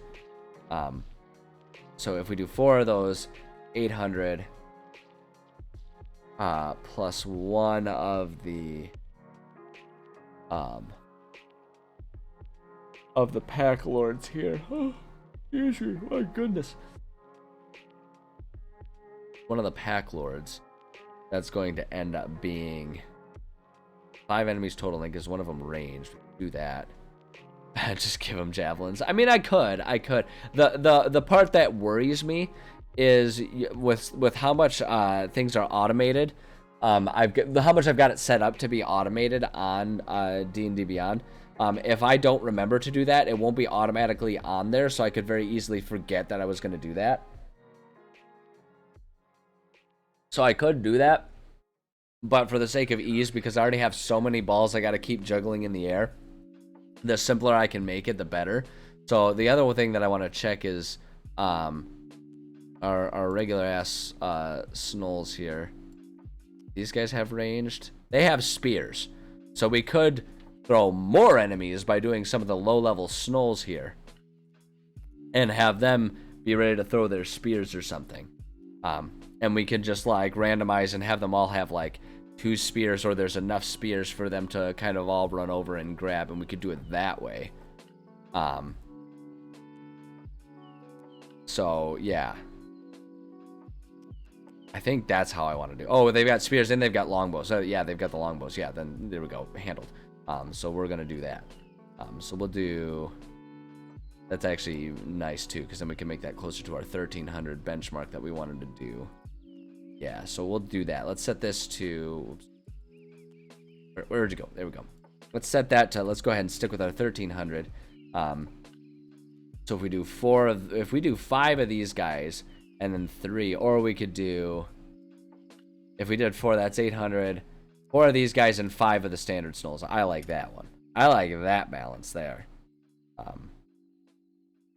Wait, no, that doesn't math out. We want 4 and 4. That's what we... No, 4 and 5. Because 4 200s makes 800. Plus 5 100s, that's 500. 800 plus 500 is 1300. I got there. I got there. It takes me a couple tries sometimes, but I got there. So do those ones worth 100 XP a pop. And then we can decide how many. So let's do our dice rolls and figure out how many arrows they all have. So one of them will have 3 arrows. With the arrows. Let's see. Well, that one has 4 arrows. I don't know how obvious it is. Exactly, yeah. Action economy is absolutely powerful. And that's why I was, like, nervous about having to use the more powerful ones. Because I didn't want there to only be 2 really powerful ones. Because that's actually a much easier battle than 7 less powerful ones. Or now in this one, 9 more powerful or less powerful ones. So I think, yeah, I think this is the way to go. Yeah, that action economy is... I always feel like the action economy is more important than the actions themselves. Like, how many times... Because, like, one guy that can do 1d10 versus 3 guys that can do 1d4, right? 1d10 is between 1 and 10. 3d4 is between 3 and 12. That does more damage. That's got the potential to do more damage, not even including the math on what happens if you end up critting with 1 or more of those. So, yeah, unless someone's got fireball, in which case, well, you know, but that's just it. You know, players can kind of figure out how to balance all that kind of stuff, and they can sort of work on trying to build their characters that way. Let's see, it's gonna be 2 with 4 arrows. One of them's got 6 arrows. Look at that guy go. That guy being an arrow hog with 6 arrows, and then we gotta get one more. 2 with 6 arrows. Oh damn. Oh damn. There we go. So that way, oops, not 6. Sorry, 2 with 6. Not bad. But yeah, so now that way it's like even if they do try to do the pot shots, like they still might be in for a bit of a fight. But it can definitely reduce the efficacy. With the flesh gnawers, then probably just resorting to hiding or running through the hallways to try and get more of the fight going elsewhere, like chase them out around up top if that's what they're doing here. So that's good. I think that's good. I think that's all we need to. So now we get to do the rewards here. Remember that I forgot to take away that because great. Existing bard subclass, spellcaster supporting really well. Operational features, but bards are so damn good at everything anyway. It's just a really viable build. Yeah, I love the concept of a support bard. It doesn't even necessarily have to be a bard, just the concept of a support character. I'm playing a support bard in my Pathfinder game right now, and it's like it's not super exciting at low levels because I've only got like 2 or 3 spells that are situationally valuable in combat. So I just kind of keep spamming the same spells, but they're all things that add 1 or 2 to all my players' rolls, and the number of times my inspiration that I give them, the number of times that's turned a failure into a success for a hit or a skill check is I can't count it on my fingers since the beginning of the campaign, and we have not been doing this campaign very long. We're all still only level 3, so it's been excellent. Primo. I love it. I love that character. Okay, let's see here. So we need to do our loot now. These guys, the standard snolls, they're challenge rating 1/2, right? Yeah, they're 1/2. So we roll the d10 divided by 2, rounded down is the way I like to do it. And then for these guys, the flesh gnawers, it's 1. So let's do the flesh gnawers first. That one's got 2 gold. That one's got 2 gold. That one's got 5 gold. And the last of the flesh gnawers also has 2 gold. Man, they are not rolling in it. Alright, now the guys that are in half. That guy's got 1. Next guy's got, there we go, 4. That's 2. Guy's got 3. It's 3 of our flesh gnawers. That guy's got 4. Oh, we only need to do 4, right? 1, 2, 3, 4. Did I do? Oh shoot! Did I do? It's not probably not gonna matter. I don't remember how much I did. We'll just cut that one in half and call it good. 2. It's good enough. It doesn't really matter. It's such a small amount that they're probably not gonna care about it anyway. 1, 2, 3, 4, 5, 6. Okay, I've at least got the right number of enemies there. But that's gonna be 2, 4, 6, 8. 8. Okay, well, okay, this is gonna be easier to do. That's 9, 11, 12, 16, 19, 22, 24. 24 gold. 24 EP. Hold on, actually, I've been referring to do the bodies, just that way I can have it separate. Because I think in this room also I'm going to go ahead and do a little bit of a loot pile that they've kind of collected up, since it's kind of one of their main camps. So we'll say in one of the areas they've got some loot locked up or something like that. I actually have an idea for that. I might need to edit this, but we'll get there. So hold on in terms of stuff goes. So it's 5 spears, because there's 5 of them that'll have a spear. 5 longbow. And then hold on, these guys had the Fleshnars. They just have short swords. There was the other guy that had the glaive and the longbow. It was the pack lords. These guys have 4 short swords. Longbow. All remaining arrows.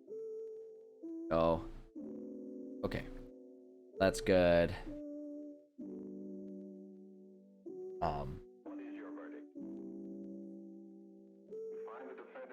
And then, yeah, so I want to put a little bit of a treasure hoard here. So we're going to say treasure hoard. We'll go ahead and be filling that in a second. But I need to add a description. One of which seems to have someone inside, while the other has a small pile of burlap sacks, one of which seems to be spilling out its valuable contents of gold, jewelry, and other looted items. Boom, we can do that.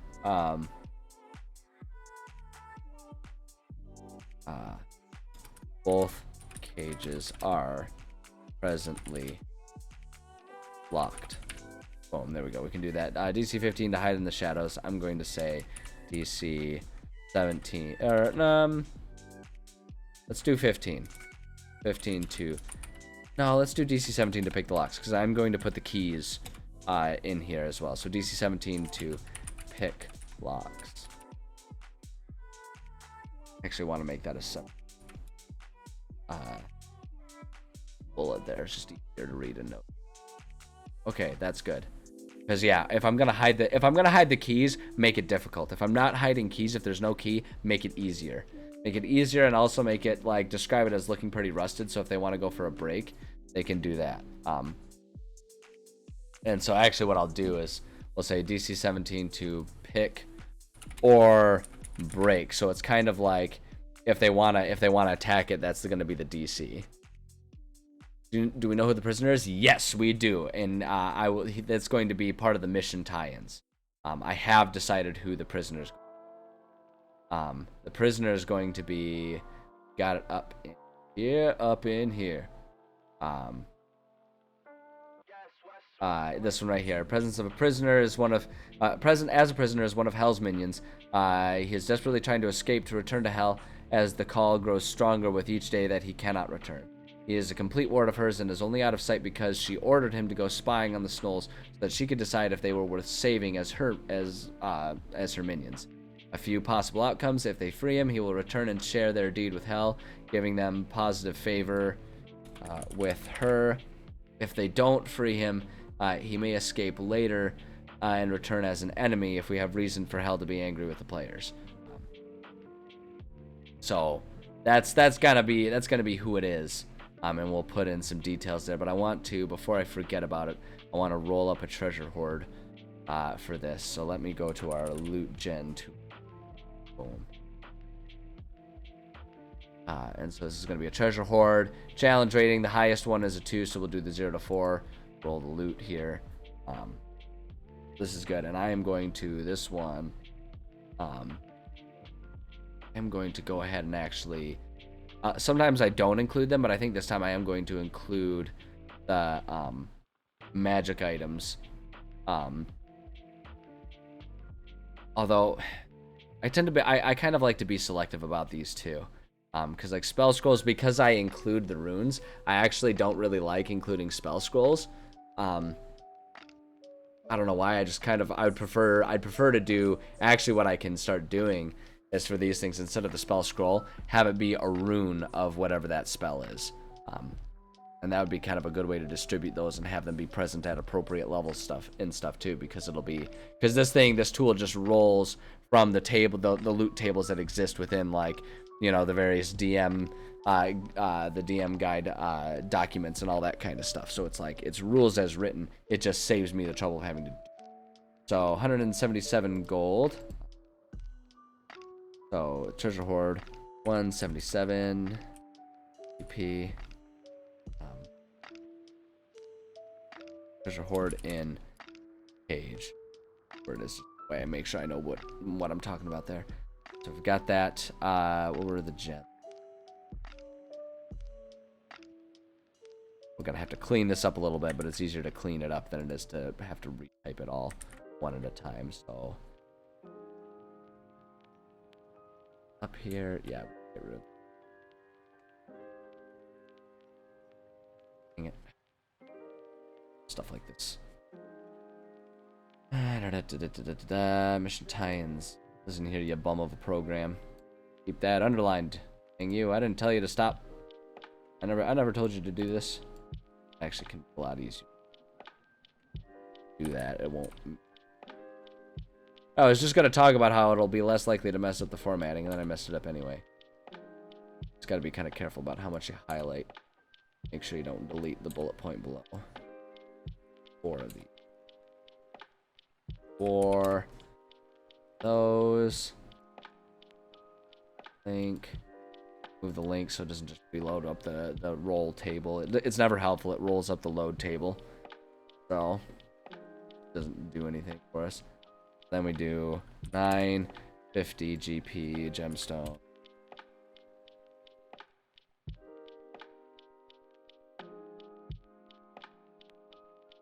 Yeah. Or 450 GP total. Boom, there we go. That's good. Then say I like doing that because I don't force my players to itemize, but if they want to itemize, so that they can be specific about those things in case they want to do it for like spell components or like intentional flavoring of weapons or something like that. I've got it there and I'm ready for them. So that's good. And then we got to get our magic items. I like the idea of doing those magic items like these ones as the runes that are there. So we've got two runes, Beast Bond and Chaos Bolt. So I'm going to do that right now. And then there's 4 potions of healing. So 2 runes, Beast Bond and Chaos Bolt. And then 4 potion of healing. Boom, and we can set it up like that. That's good. Now mission tie-ins here. That bullet point not underlined. We'll say players will find the minion of hell here. I haven't given him a name yet. Let's give him a name. Named. Why would you do this to me? Why must you do this? Why must you hurt me? One note. Name is, I don't know, what's his name gonna be? Let's I don't know, if you got a cool name idea, put it in chat. If not, I'll just go ahead and pull up a random name generator. I'll pull up a random name generator, but if someone writes a cool one before I get there, then we'll use that one. And to say, first person to donate 8 billion bits and make me rich forever gets to choose a name. I started doing that, being like obscenely greedy with it. Like, yeah, that'll be 10,000 bits, please. It's like $100. Let's see here. Real names. Phil Callens. I absolutely adore that. That is 100% his name. It always has been. No, we are gonna go with it. We're gonna go with Phil Collins. I like that. You might think you're joking, but I am making you serious. I love that. No. Hold on. It was Phil. Callan. Why are you acting like this is a bad thing? This is an amazing name. This is an amazing name. Like, this is what you've done. What you've done is you've done exactly what George R.R. Martin has done. And he's considered one of the best living writers right now of like modern fantasy stuff, right? Like maybe a little slow, but he's written books that are absolutely beloved, right? He takes normal names, like real existing names, and then yeah, exactly, you finished your idea. So you're even better. But yeah, no, he takes real names and he just spells them funny. Like, that's what he does. Have you ever looked at the names? You know, Joffrey is just Jeffrey with an O, right? That's what all of them are. Editor's Edward without the W. That's what he does for his names. He takes normal names and he just spells them funny. So yeah, Phil Callens, 100%. Like a wildling name. It's a beautiful thing, and I absolutely love it. Absolutely love it. Okay. Is desperate to get away from this cave. Will have brief discussion with players. I want to say, I'm trying to think about what his attitude is going to be. He's going to be desperate. Will give minimal information. We'll say DC. I'm going to say DC. We're going to make this difficult. DC 17 to pull anything he is reluctant to share out of him. So, like, he's not going to be, like, he doesn't want to admit who he works for. He doesn't want to talk about who Hell is or anything like that. So it's going to take DC 17. It's going to take a lot of work to try and pull that information from him. He's not particularly smart or anything like that. And it's good that we gave him a name here, because I almost guarantee my players are going to want to see him pop up again in some way, shape, or form. Whether it's them searching for him or they just want him to randomly appear again. They love that lattice work of like, there's like theoretically a couple thousand people that would live in this area of your friendlies alone, let alone also your enemies, but they would like to interact with the same 7 all again and again and again. That way it all feels like some sort of tied together conspiracy. That's what we love. That's what us humans love. We love our conspiracies. We love our shit where it's like, oh, there was stuff happening under the wings all along. So that's good. There's only other thing that I'm thinking that I want to add here is in mind proximity of creatures in room 4, a battle here. Yeah, here, that was right. Gosh dang, I almost blanked and did like listening here. A battle here will likely draw them in as well. Boom. So there we go. Just putting that note there to remind myself. And I think that handles this room. Excellent. We're already making some really good progress today. I dig it. Yeah, because then our next room will be room. So perfect. Okay. We are going to keep working. We got plenty of time to keep working, and so we are going to do that. But I am going to run to the bathroom again. this time. So we already did our teaser sampler, so I'm going to run some ads. And for those of you who are subscribers, you get to watch more retro ads. For those of you that aren't, I mean, you know, I gotta make something special for my subscribers here. I gotta make it worth their while. So I will be back shortly. Sit tight, and I will see you all very shortly.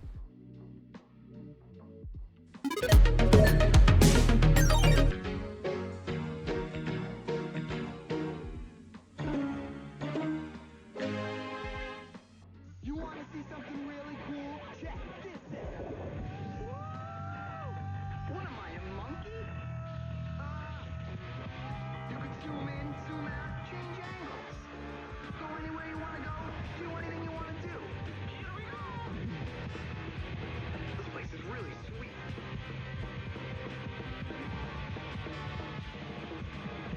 Whoa, I'm out of here. Change the system. It was quiet, except for the cows. Then a rock fell from the sky, so I sat on it. But it was really a spaceship. Then aliens surrounded me, and I could actually read their minds. Should we fry him or boil him? Whoa, so I pushed a button and made him disintegrate. Okay, so I made it up. Then I made it all happen. Mario Paint. Draw and make music. Only on the Super Nintendo Entertainment System. What makes you sweat? Is it passion? Or could it just be heat? What about not knowing if your very next breath will be your last? What about all three? Tomb Raider from IDOS Interactive.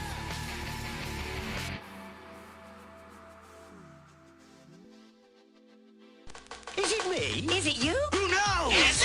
Can you guess who? It's a mystery. Did your person wear a hat? No. Your history. But I'm still here. Can you guess who? Does your person have a beard? Uh-huh. You're out of here. Can you guess who? Do you have a clue? Does your person wear glasses? Yes. I'm gone. Me too. Can you guess who? Not you or you. You're Sam. You win. Let's play again. Can you guess who? Guess who? Game cards do not actually talk. NCA Universal Home Video and Amblin Entertainment invite you to believe your eyes. Hi. Man, I saw a ghost. Ghosts can't hurt you. Yes, again, bone bag. And let your imagination come to life. Oh my goodness, Casper the Friendly Ghost. Oh, I remember that Casper, movie. appearing My on gosh. video cassette for What an- $22.98 what an or less. excellent commercial Look to for have the come free back to. Pepsi mail-in offer. Welcome back, everybody. Oh my gosh, I think I'm probably the one who loves this edition the most, which I mean, I guess makes sense. It's my stream, of course. Why would I do anything that I don't absolutely love? But oh my gosh, it just it's so much fun, so much fun. Those retro commercials. Oh, I love it. I love it. Hopefully that works for you guys too, because I'm keeping it, and I'm absolutely going to try and expand that collection of retro commercials. Oh gosh, it's so good. Just it really is such a slap in the face of my childhood right there. Not like as in like, oh, my childhood's ruined, but like just like my childhood is slapping me in the face. Like, hey, remember this? Like, oh man, I love it. I love it. So good. So good. Oh man. Okay. All right, man. I'm just thinking in my head about all of those. Tomb Raider advertised in such a risque way. There are a few commercials in there that you're like, would they be able to get away with that nowadays? Would that be allowed? I don't know. It's real questionable. It's a real question mark of whether or not that would be allowed with modern day sensibilities. It's not even an issue of like, would it be breaking rules? It's just like, would modern day sensibility appreciate that? And there's a lot of them that I'm like, I don't think they would. I think modern day people would be a little bit more bothered by it. So yeah, it's funny. Old school sensibilities. It's like, that's one of the fun parts about it, is just the stuff that they did back in those days that was considered normal or acceptable or whatever. So, gosh, good stuff. Good stuff. I love it. I love it. Okay, let's do. Okay, this room's gonna be fun. We're gonna work on our boss room here now. So let's go ahead. We've got. This is gonna be it. This one's gonna be fun. Because we've got like a couple different areas where players can kind of get the jump on the enemies up here. This is a cool boss battle arena. Just this, I'm actually really pleased and proud of how this map turned out. I think this is a really cool arena with a lot of really cool things here. So this is going to be fun. The other thing that I was thinking of is they do have, and I mentioned that I play online using the Foundry virtual tabletop, and there's a module that someone made that you can make like teleporters to bounce from one part of a map to another. And so what I'm considering trying to do is stitching the interior and exterior together so that when players enter any of these tunnels, right, like when they choose to enter them, it'll automatically teleport them to the other one, so they can just kind of seamlessly go back and forth without it messing with like the line of sight and their ability to see the map and all that kind of stuff. I'm thinking of trying to get that one working if I have time. So just it's cool. And so like adding those little factors of them being able to kind of like bounce around, like if they were to draw the attention of some of these guys and then slip out there and then come in like in a different area just to mess with things and set up traps and escapes and stuff. Man, it's gonna be fun. It's gonna be a fun map, so I dig it. I'm into it here. But yeah, so room four. Let's go ahead and get our detail. This one's gonna, oh shoot, I need to do my little header here. Say medium battle, and then our rewards here we have loot and Hell's Minion is in here. Boom, there we go. Hell's Minion. Sneak up into the corner. You see that there's an individual trapped in a cage. You arrive at the cage without being seen, and you gently tap on the bars. The creature inside looks at you. You hear one word. Hello. Fucking minions, they're everywhere. You can't avoid them. I'm not doing it because I like the minions. In fact, they drive me insane. I'm doing it because it's just realistic for them to have pervaded their way into every single bit of lore and modern entertainment and culture.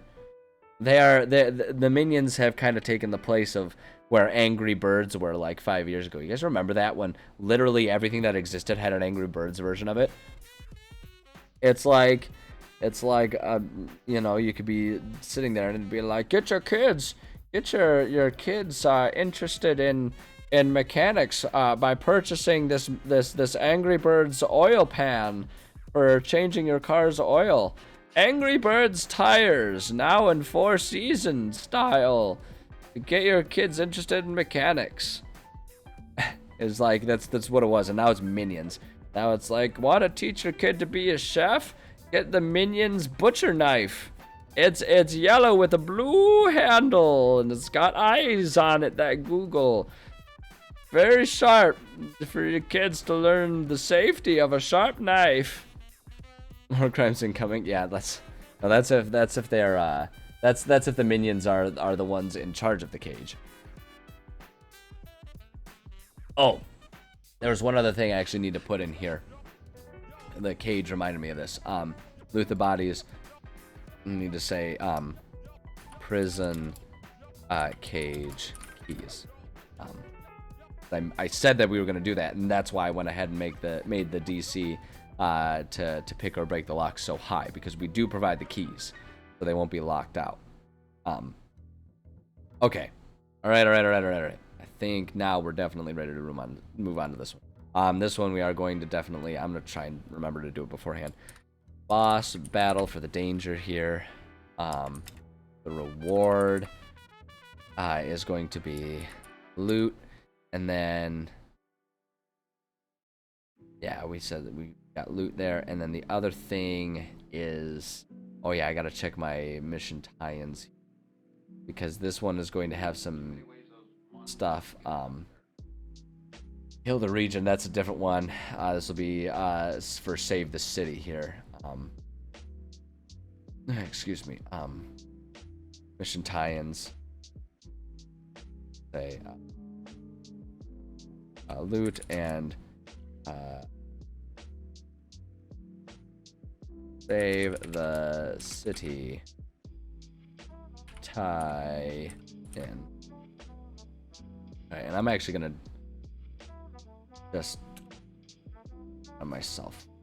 We're going to pull it here, and Rad will say save the city. This is really how I should be organizing it, because like I have our main storylines kind of broken down into specific storylines, and anytime I'm giving like a bit of like some sort of detail, it should relate to at least one of those, so that way I can just break it down and know exactly what this information is supposed to relate to.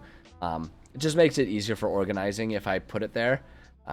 They're going to be level 3 at this stage. Well, this is designed for them to be level 3. Whether they are at, below, or above depends on how they approach things. Depends on how thoroughly they kill things in other ones. So my players right now are at the proper level for this. They're at level 3. But that said, they're kind of mid to upper level 3 right now because they've been doing a lot of extra stuff and getting some extra experience points. So it's possible that by the time they get to like the boss battle, after traveling to the quarry and getting in there, it's possible they'll be up to level 4. It just kind of depends. Because I run experience based. So no, I said underline. Oh, there we go. So that's good right there. Okay, narrative.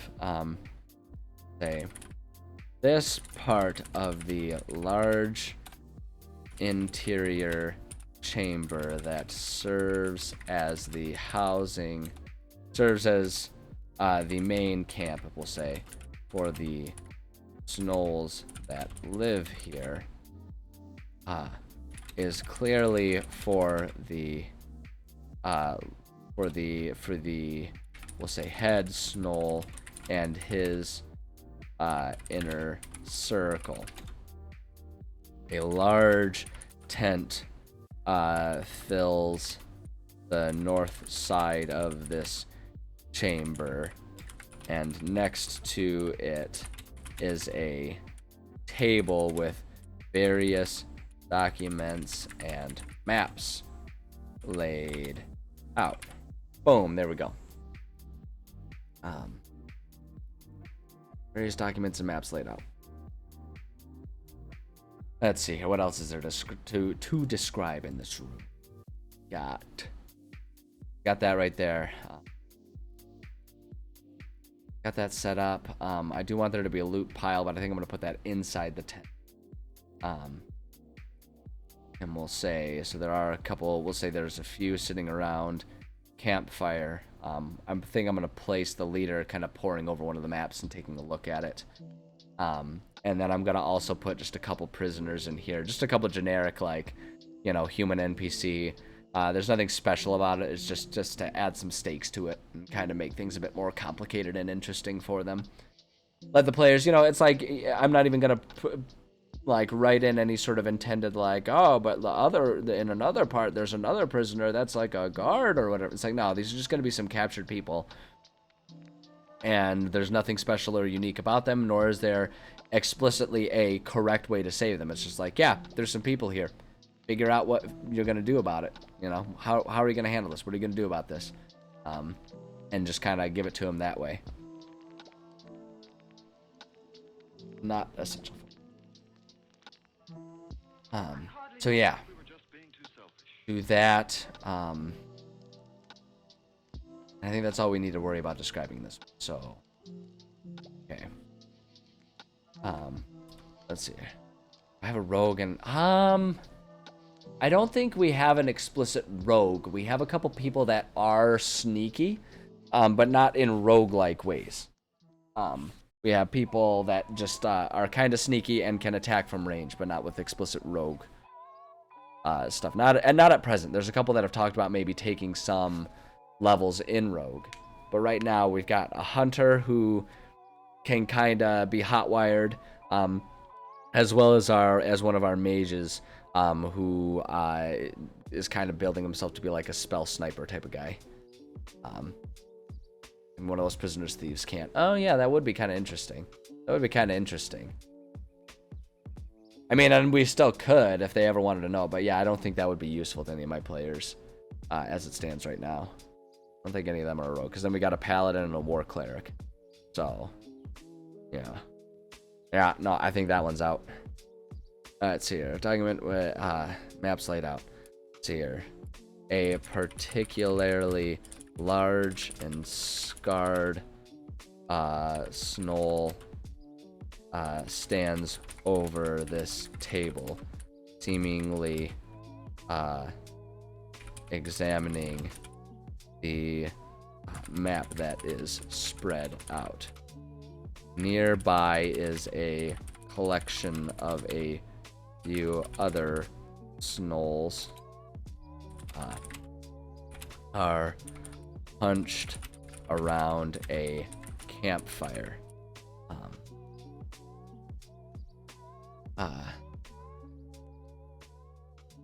Little last-ditch communications. It includes sign.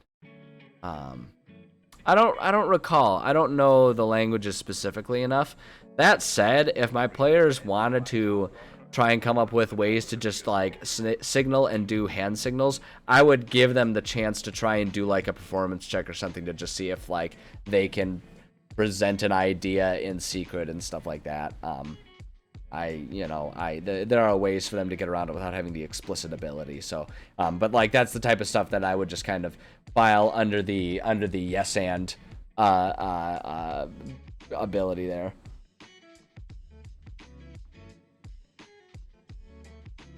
Yeah, well, like I say, I feel like just generally speaking, especially if you're talking about people who are savvy with being out in the world and working with others, having basic hand signals. I mean, I don't know a lick of sign language, but I would be able to like I would be able to look at someone who's locked in a cage and like kind of get their attention. Then I'd be able to be like,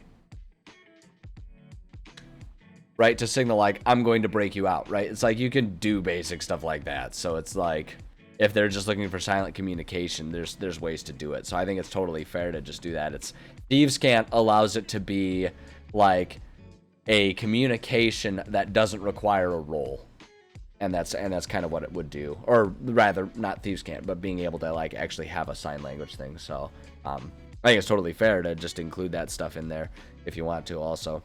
I think because that's the type of thing that I think is kind of inconsequential and that you can just kind of leave to like the yes and factor of gaming.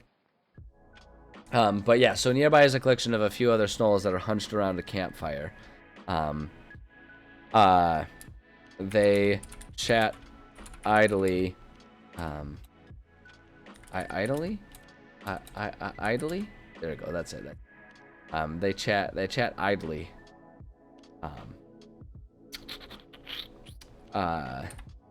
Occasionally throwing a bone or small rock at the nearby cages and chuckling.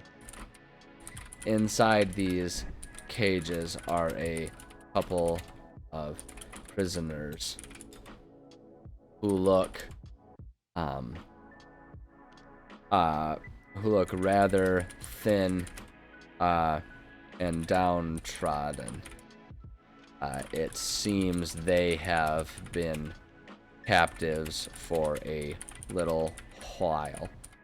Boom, there we go. Okay, so let's just do a few like DM note bullets here. We'll say loot pile inside of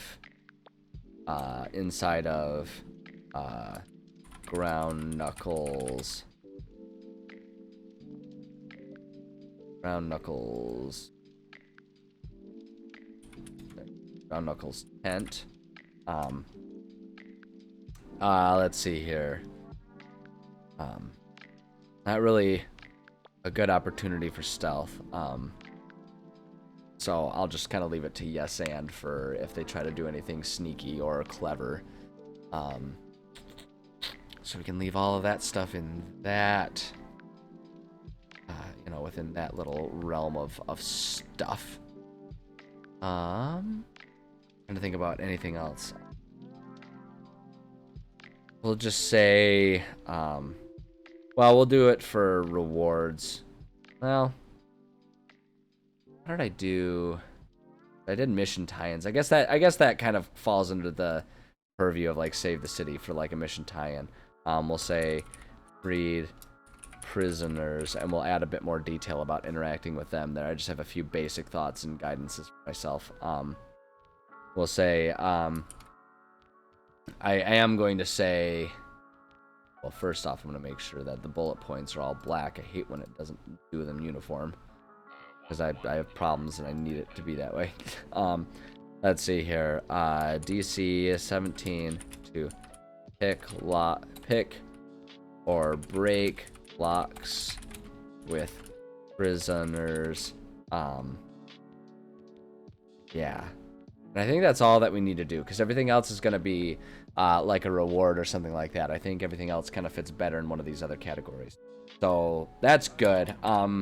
Let's organize our boss battle, which is going to be worth a handful of experience points. 200, somewhere around 2,600 experience points. With Oxen Ground Knuckle, our Blood Hunter reskinned as a Snoll, being worth that. I'm just going to copy and paste that. That's a lot to have to retype out. No sense in reinventing the wheel on this one here. Boss battle is going to be worth, I'm going to try and put it at 2,600 if we need to modify that, we can. Boom. And then just one of them. 1x Oxen Ground Knuckle. And then so that gives us 6, so that gives us another 800 to work with. 800 to work with. So my thought is maybe we could kind of run the lineup here.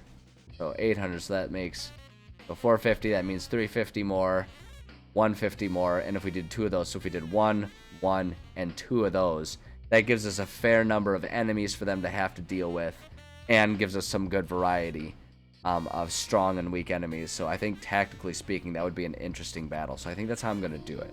So one of the Snoll, what were they called? The Snoll, we've got Flesh Gnawers, we've got Standard Snolls, and Pack Lords. 1x Snoll Pack Lord. That guy is worth 450 XP. One Snoll Flesh Gnawer. Gnawer. That's worth 200 XP. And then we're gonna do 2 of the of just the standard Snolls. 100 XP a pop. So that's 2. Let me make sure I did my math right. 1,800. That's 2,250, 2,450, 25, 2,650. Yeah, so we'll just add 1 more 50 there. I doubt that extra 50 is going to be the part of this that makes or breaks. I think that's the, I mean, it kind of, doing the one other and doing the 2,650 instead of 2,550. Maybe, but we're just looking here. 25, I guess 2,550 is a little closer, but still, I don't think that's going to make it. I think that's fair. Plus, it's supposed to be a boss battle. Like, screw it. Yeah, deal with it. It's going to be difficult. You might die. It's a boss battle. This is like the whole boss of this whole chapter. And I ain't giving that. I'm not giving that win away for free. Not happening. Not going to happen. Let me see here. So as far as like ammo and stuff that needs to be distributed, these guys have longbows. So let's go ahead and roll for their ammo. Again, doing the 1d4 plus 2 to see how much ammo each of them has. One of them is going to have 3. 1x with 3 arrows. The other guy has 4. 1 with 4 arrows. That's good. And then it's the Pack Lord that also has a longbow. So let's see. He's got 6 arrows, so 1 with 6 arrows. It's a little redundant to point out that only one of them has it because there's only one of those guys, but damn it, I need my uniformity. I need it to fit the mold, otherwise it bothers me. Otherwise it'll bother me and I don't like it. Flesh Gnawers don't have anything. I gotta check on our Blood Hunter stats here as well. It's been a minute since I've looked at those. Let me just copy and open up another same thing so that way I can more easily. Blood hunter. There we go. Blood hunter. Yeah, he's got a heavy crossbow. So I feel like with bosses we can go ahead and give them a little more. It's a damn boss battle. Let's give him double ammo. So we'll do 2d4 plus 2 for his ammo. And we'll set it up that way just because, like I say, it's a boss battle, damn it. He's the boss. He gets to have extra stuff. That's how you make it worth their while. Again, if it's too hard, then let them either figure out how to run away, or you as the DM can just discreetly take away some of his max HP and let them have a better chance that way. There's ways to balance these things, but if you start off with things being nice and hard, that way because like if you start off with it too easy and you're scrambling to try and make it more difficult, that feels like super transparent and you trying to scramble, and when that becomes transparent, that becomes frustrating to players because they're like, oh gosh, why like I thought we had them, right? And it gets frustrating to them that way. If you're just like, I'm like, 5 more guys show up, and you try to do stuff that way. Whereas if you start off difficult and you try to make things a little bit easier, it can be easy enough to sort of discreetly do things like have one of the enemies attack the one that's got better defenses or more health, right? Or you can just kind of shave off, 10 hit points or whatever from the boss battle, and you can just be like, oh, I did the random roll rather than taking like the median, like the stat block kind of gives us the default. You can just be like, oh no, I did a roll and he's got fewer hit points. You can just do that kind of stuff if anyone tries to metagame you on that. So it's like, it's easier. I find it's easier to discreetly make things easier than it is to make things more difficult. If you're making things more difficult, it feels more transparent, and that can be frustrating and or like just kind of make you look like a fool who doesn't know what's going on. So I always err on the side of making it more challenging, because then I can lighten up if I need to.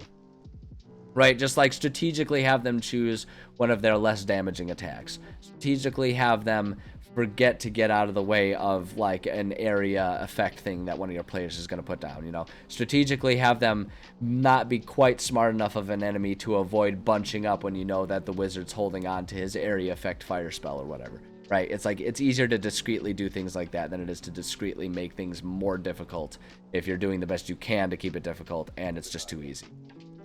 Include wild cards like one of the pages is a pair of wolves mess.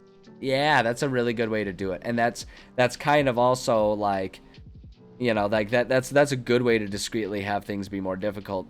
And for me, the way I always do that is, how well does sound echo through these cave walls, that kind of thing, right? Like if things are too easy, I can be like, yeah, you're in a cave. They all heard stuff was going on and they recognized the leader's voice, so they all kind of came in. So you can do kind of stuff like that. Or again, to keep things more easy, if the players start worrying about like whether or not they hear it, you can just kind of like, to keep things a little bit easier, and be like, everything is quiet. No one seems to have noticed it yet. After all, they do have prisoners that often get tortured, so they could have just assumed there was a real torture fest going on, right? You can do kind of stuff like that. But yeah, that's a good way to do it. Set up those wildcard type things. That's not a bad idea. Not a bad idea. Let me roll this guy's ammo here real quick. 3 and 1, so 4 plus 2, so 6. 6x,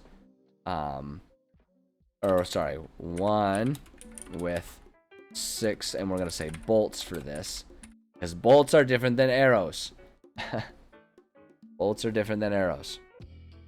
And if you're trying to be like ammo attentive and all that kind of stuff, it matters. So we got that. And I think that's all we need for the danger there. We can put all that there. Now let's do rewards here. Boom. Bullet. No underline. First off, loot the bodies. We gotta come up with all of their weapons and stuff. What all weapons did who's it have here? He's got a great sword and a heavy crossbow. So, 1 great sword. Wait, no, that's just gonna be weird about it. or no. 1x. What was it? It was a heavy crossbow, right? Let me make sure I'm. Yeah, heavy crossbow. 1x heavy crossbow. Some might argue that it probably doesn't matter too much to be as like specific. Oh, did you remember it was a heavy or light crossbow? But I find that it's nice to make sure you cover your bases and keep that consistency, because all you need is that one player who notices that and be like, wait, why was he able to do this much damage when I can only do a blah blah blah blah blah blah, because you accidentally give them a weaker version of it or whatever.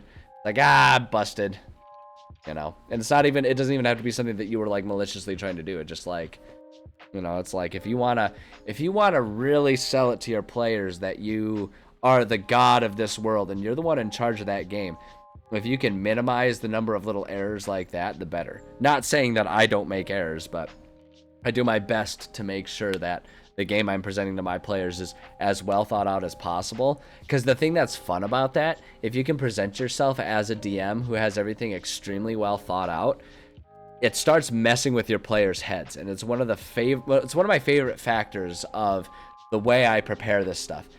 Because then even when I do have to improvise something, my players sort of have this thought of like they're always suspicious of everything, which can be kind of frustrating sometimes when I'm trying to like innocently, genuinely give them tips and stuff like that. But generally speaking, it's really nice when it's like, you know, when I'm just trying to make up something on the fly, when they just sort of assume like, oh man, this is gonna come back to bite us, isn't it? Like, this is gonna be an important thing.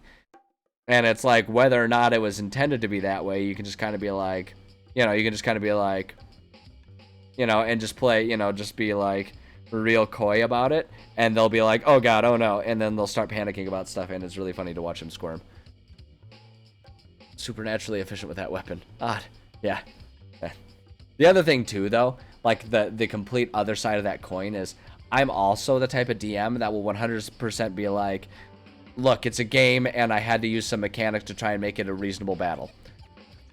You know, do you want a game, or do you want to read a book about rules? I've done that one before too. I usually just do that. I only do that one if my players are like, if we're in a lighthearted mood and my players are ribbing me and giving me a hard time, like in an amusing kind of way, right? Like if they're not, then I'll try and, like, you know, if that's not the mood of the table that night, I won't do that. But yeah, sometimes I'll be like, I had to come up with something for you guys. I wanted to make it a good game. And, you know, again, for me, it's always too nice because I play with friends. My group is just my friends outside of the game. And so that makes it easy, because then they'll, like, even when I do that kind of stuff, they'll be like, yeah, no, that's fair. And then they'll just kind of move on past. I don't know. No right or wrong way for any of this. Is just anecdotes. So, you know, take it as you will. Let's see here. So those guys, I'm going to actually kind of go in order. I don't know why, but I like it when the loot that I'm presenting is in order of this stuff. The exception being, all of the arrows and bolts will be the last thing. It will just say, like, all remaining. That'll be the second to last, and then the last one will be all the gold combined. I don't know why I prefer doing it in the same order, but I do. So we got to get the pack lord here. So we've got glaive and longbow. So we need one glaive and one longbow. Glaive, one longbow. It'll probably actually end up being a lot more longbows, because the Snolls, I think, have the same. I think they have longbows, not short bows. So that's the pack lord. This guy has a short sword, and that's it. So one short sword, and then regular Snolls here. Got let's see, and really random, like 7 pieces of chalk.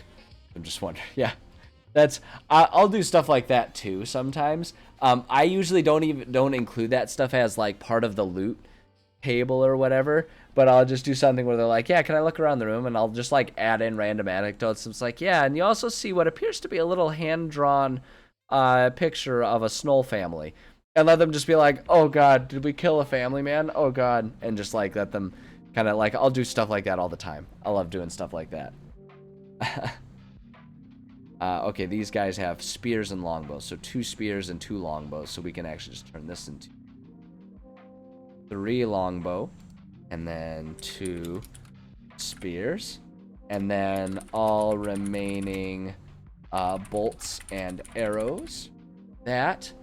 And then now we got to roll the gold. Roll the gold here. Okay, so Oxon Ground Knuckle here. His challenge rating is 5. So we need to do D10 times... Yeah, we roll the D10 times 5. That's how much gold he has. So D10 times 5 here. Oh, they got the 10. So that's 50 gold on his person. And just to make it easy. So then, let's see here. The Pack Lord is 2. So 7, so plus 14. Then the Flesh Gnawer is just 1. So just straight up 5. That guy. And then the last 2 are both going to be cut in half. So that's 2.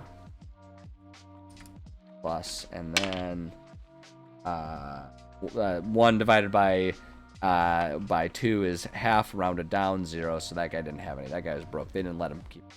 He spends it so irresponsibly, and they're like, it's better to just not let Hector have any of this. He'll just misuse it. He'll just spend it on something dumb, and that's bad. And then he'll come begging to us for money. So just don't even give it to him in the first place. Don't do it.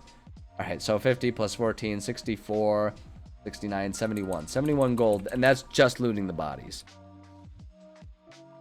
21 GP, and then the other one is we'll say prison cage key. We've got that. So now we got to do the treasure hoard here. And now, because the highest one is a challenge rating 5, we'll go to our loot gen table. And so we'll do a hoard for the 5 to 10, because that's the most challenge. That's the biggest challenge rating one. And I mean, these guys do like to raid and steal stuff from the cities and everything. So I think it's totally fair that this is going to be a pretty hefty thing. Plus, they're only level 3, but at the same time, like, this is a pretty substantial thing, and this is like the big loot hoard for this whole dungeon. So I think it's fair. I think it's fair to give them that full spiel here. So they've got this actually works out really well. Yeah, I think this is actually a really good loot spread for him here at level 3. I dig it. So 3909 GP. So we'll say loot pile 3909 gold. What was it? It was 4 of the 25 gold piece gems or art pieces, whatever. Art objects, yeah. I'll absolutely take that exactly as it is, because this is the type of stuff too. A lot of times what I'll do with these things is I'll kind of flavor it so that it's like those are stolen items, and if you take it back, and I'll say, like, if you take those back and return them to, like, Lost and Found, not only do they get the money for it for, like, a reward, but I'll also let them get some experience points for, like, returning stolen goods, stuff like that, turned into, like, a little quest or something. And then the runes, are they already active on an item? No, I give them actual, like, runes so that they can take that and they can put it on whatever item they want to put it on. Because it's such a project to do it, I don't do the runes as simply as Pathfinder, where it's just like, oh cool, I found this rune, I found this sword of like ghost, slashing or whatever, like it's got the ghost rune on it. I'm gonna take that rune off and put it on something else, where it's like you just like casually kind of do it, like you might need to go to town, but you just casually do it. I do it like as an actual component of the game, so like they have to either spend time as like a crafting mechanic in their evenings, slowly imbuing that rune onto the item, or they have to go in, talk with a merchant, cut a deal, and get it done that way. So I just give them the runes. I don't include the process of them having to come up with the items, because the other thing about it too is that's a lot of extra work for me to think about and balance not just the rune, but then the item there, and keep track of what items I've given them. Just give them the rune and they can do that. Unless I have a specific reason to give a specific item, I just do the runes. So let's see here. So it was the, oh yeah, we already copied. We can just paste There are our object stuff. That, get rid of the links here. Move the links, because that never works right. 2 of the small meters. There you go. Physical thing they needed to have it's like a scroll blueprint that they needed to apply magic. It's an item. It's a physical rune. It's like a stone that has the magic imbued in it. Like it's an actual rune. It's a very fantasy game mechanic. 100%. But I mean, like, ultimately it doesn't matter because that's all flavor. Mechanically speaking, it kind of works the same as like a blueprint. But it's like a rune that they need to slowly work on, following like a set of instructions or something like that, you know, going through a process to transfer that magic from the rune to the item. So, hey, Dr. Smile, thank you for the cheer. I really appreciate that. I did indeed get my affiliate. I did. It feels good. I'm flattered that people are that interested in my goofing off. So thank you for stopping by, and again, thank you for that. Thank you for that cheer. I appreciate that. You're actually the first person who's ever cheered with bits for me. So, hey, look at that. You get the honors of being the man. I'm doing well. Hopefully you're doing well as well. Improve 3 different items. Physical thing that they... Exactly. That's kind of the thing. Like, it's a one-use item. That's kind of how I do it. That's what I like to do it. That way. So, yeah, hell yeah. Celebrate it. Like I say, today that makes you my favorite. That's just it. You're my favorite today. You're my favorite. But only for today. You gotta keep earning. I'm a fickle individual, and I pick a new favorite child every day. That's why I can't have children, because I'd pick a new favorite one every day and I'd make them compete. They're like, Sally, I'm sorry, but little Jason over there, you know what? He gave me a hug first this morning, and that just made you look like a copycat when you did it. So, sorry, honey, but I think I'm gonna have to give today's love to Jason there. So, exact approach, gifting a sub. That's kind of you, gifting a sub. Now, Dr. Smile. Next time I go on a restroom break, which won't be too long from now, you got to stick around because I've got a treat for all of my. I've got a treat for all of my subscribers here that you get to enjoy. Instead of regular current ads, you get to enjoy a reel of 90s ads from when I was a child.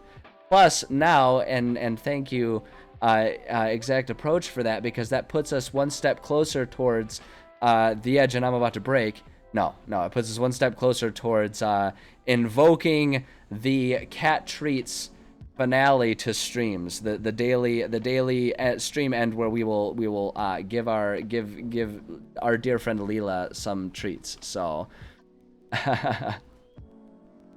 yeah, Dr. Smile has been. I remember like probably over a year ago you would stop by and hang out, and I remember that. You've been around for a good chunk of time. Right when I was just getting started, you were one of the really encouraging ones. So, cheers, my friend. Cheers, hip hip hooray for the OG, no doubt. Not childhood crushing. It's not childhood crushing. It's childhood reminiscing. Oh my gosh, yeah, that's right. That was a minute ago, playing Borderlands on stream. I remember that. Oh man, those good times. One of these days I'll play Borderlands too. Sounded like Yoda. Yoda, I am. Nothing wrong with that. Yoda's the man. I mean, you know, when he's not like withholding truths about whether or not Luke is macking it with his sister. You know, other than that, Yoda's a pretty stand-up guy. All right, let's see. We got a green flame blade, spell scroll, and then it was a potion of greater healing. That's what the other thing was. Potion of greater healing, and then 1x green. Was it green dash flame space blade, or was it like green space flame dash blade? It matters. It matters to me. Not in the greater scheme of things. It's green flame space blade. Space Blade. That's even cooler. I like saying it that way. Okay, green flame blade rune. Actually, you know what? I'm going to say 1x rune of, just that way it's like right up front. That just... There we go. Boom. Been promoted. And it's training. Thought I'm doing boring coursework. Heck yeah, I am more than honored to be your background noise while you're doing some stuff. And congrats on the promotion. Congrats on the promotion. Exact approach. I appreciate you having my back. I appreciate even if the delay means I had to solved my problem on my own already. I appreciate that you have my back on that one, because if you've watched my stream at all, you know that I'm a mediocre speller at best.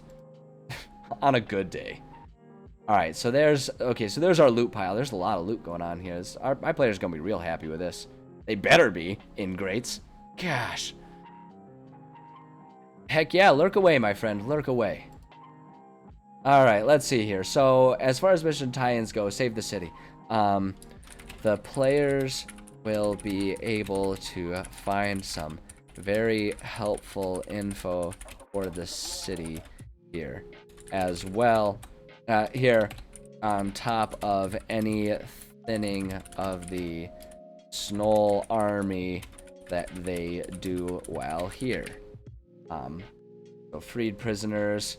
So save the city, freed prisoners.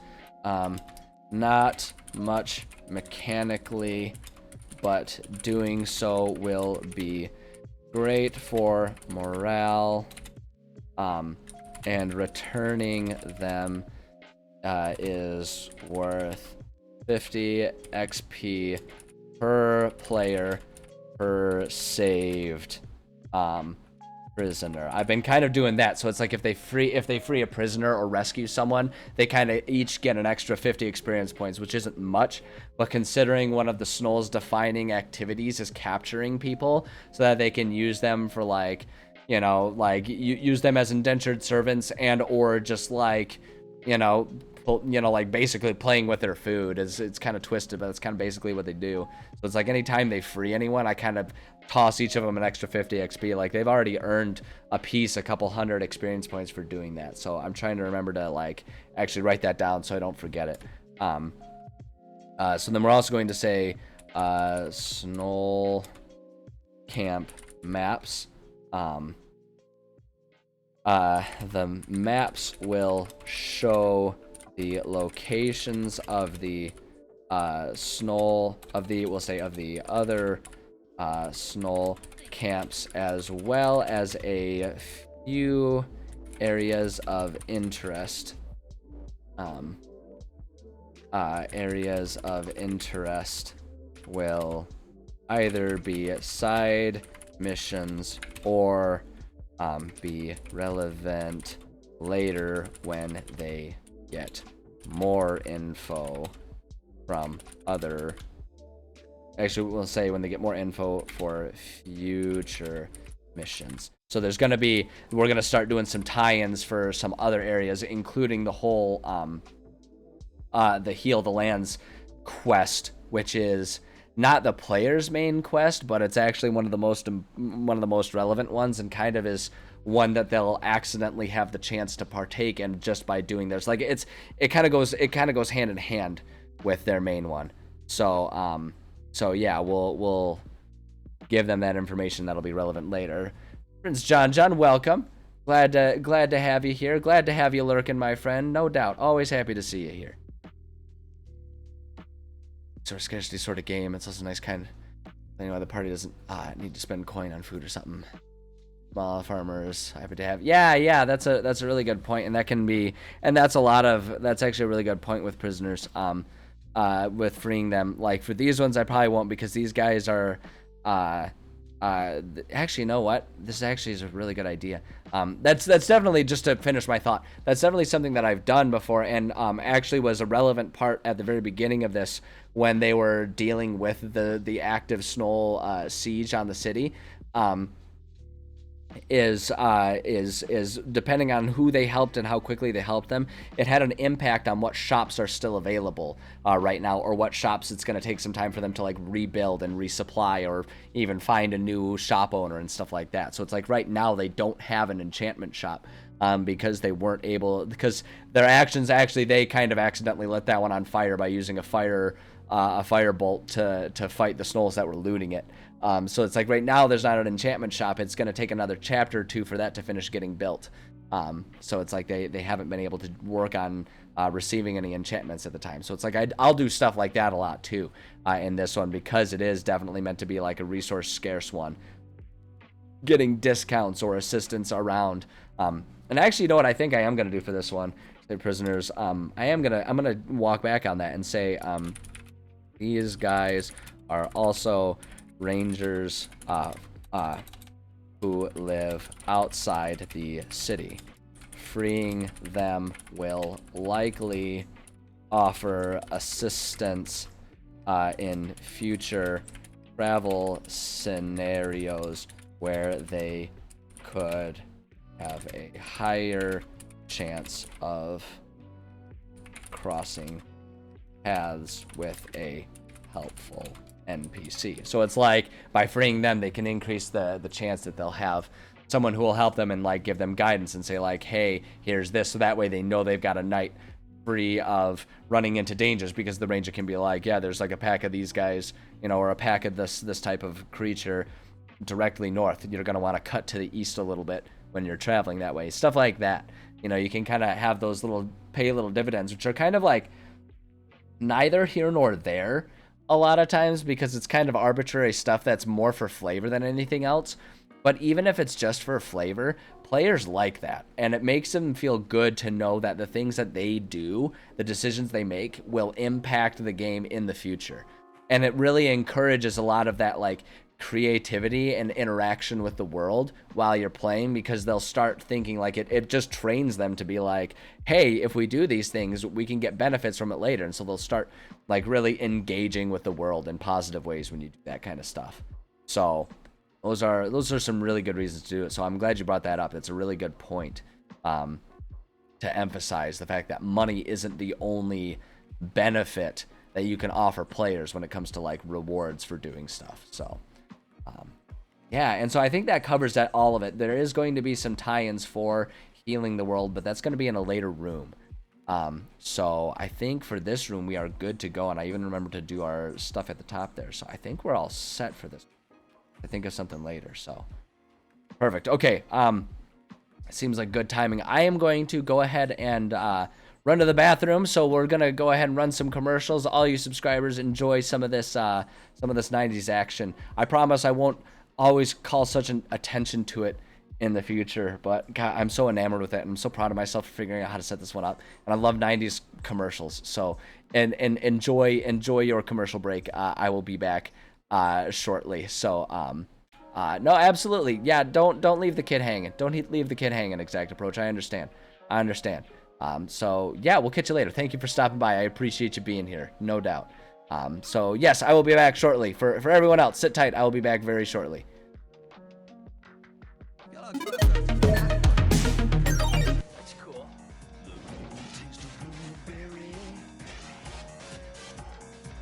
Real hot. With something very, very cool on top. It sparkles. It tastes so cool. The hot, hot, hot. So hot. They're cool.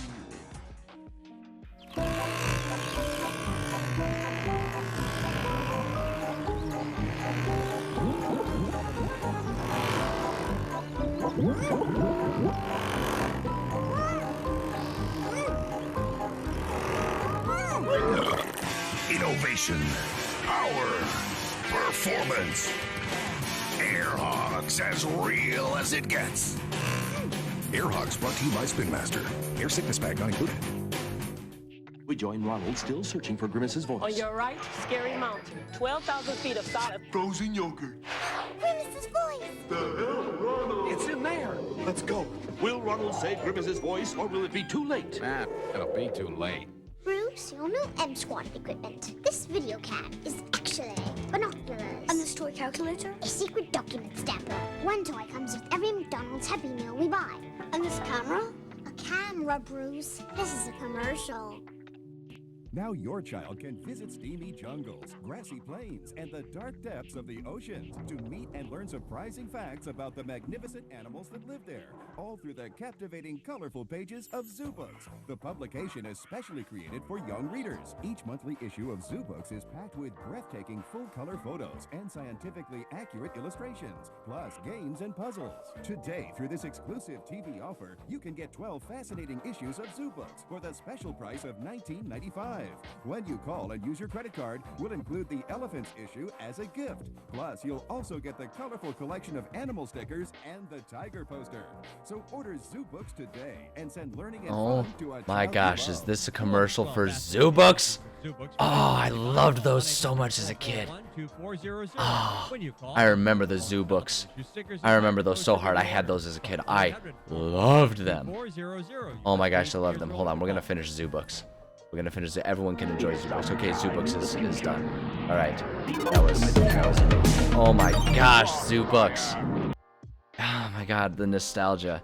We're gonna have to do. We're gonna one of these days, pretty soon. Maybe like I'm just gonna have to do a stream that's literally just me sitting here watching those those commercials just back to back, watching the entire commercial reel.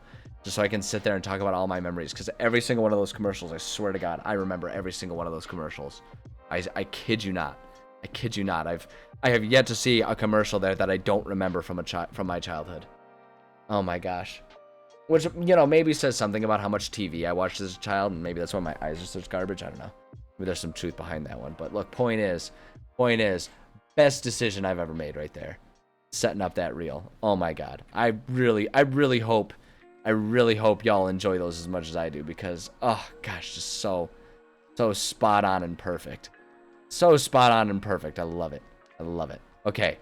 Anyways, let's keep doing some writing. We're making really good progress today. I'm actually really pleased with how much we're getting done, because these are not simple empty rooms that we're doing here. These rooms are pretty in-depth and complicated with a lot going on. So I'm pleased with how much we're getting done. Let's make sure we get at least one more room. We might even be able to get two, depending on which rooms we're looking at here. So room 5. Room 5 is going to have a little bit going on, but not nearly as much. 3, 4, and 8 are the really complicated ones in here. The rest of them are all pretty straightforward. So I bet you we can get at least 2 more done today. I bet we can do it. But maybe the way to ensure that is for me to stop talking about, oh, I bet we can do it, and to just actually do it. So, all right. Let's see. We need to go back over here. So room 5, danger here is going to be our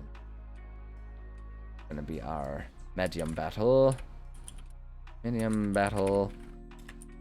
And the rewards here, not gonna be much in terms of rewards. I guess the one sort of reward is, we'll say alternate entrance / entrance. We'll just say alternate. Well, because the reason I'm hesitating here is I would normally do entrance / exit, but I already did a slash and it's going to get confusing. So we'll just say alternate exit to exterior. There we go. Because from this perspective, from the perspective of 5, it's an exit to go out rather than an entrance to come in. When you're outside, it looks like an entrance to go in. So it's arbitrary and both are accurate, but I needed to make a decision, so I did it. Oh boy. Okay. Yes. The narrative here. Let's see here. This chamber smells strongly of wet dog, likely due to the tight space being used as a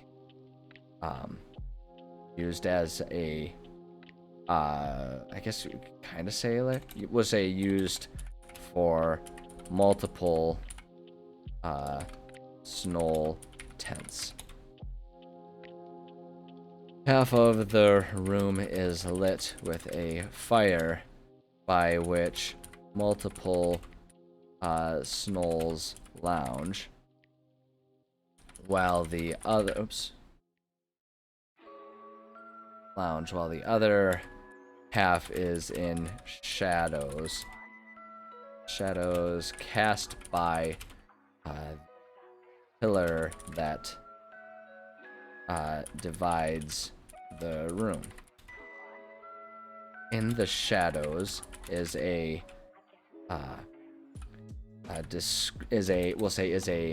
narrow cave. We'll say a narrow tunnel that, though a tight squeeze, seems to lead back towards the quarry exterior. And like the line, it doesn't exactly line up that way because it's kind of, it has to be assumed that it kind of tunnels around a little bit, but just to offer that up as a description so the players understand that that's what it does. I did think about this actually, because since I kind of on the fly decided to have it be that all these tunnels are various extra entrances and exits, I had thought about trading them out, and actually it's not too late. We could modify this a little bit. We could trade up E and B on this one to line up better, because what you'll see is we have E right here and B over here, so it doesn't exactly match up. But if we put E in the center, that kind of puts the interior half underneath this area, right, and half over the exterior, because we'll have A, so it's almost like all of them kind of let in. So I think I'm actually going to do that.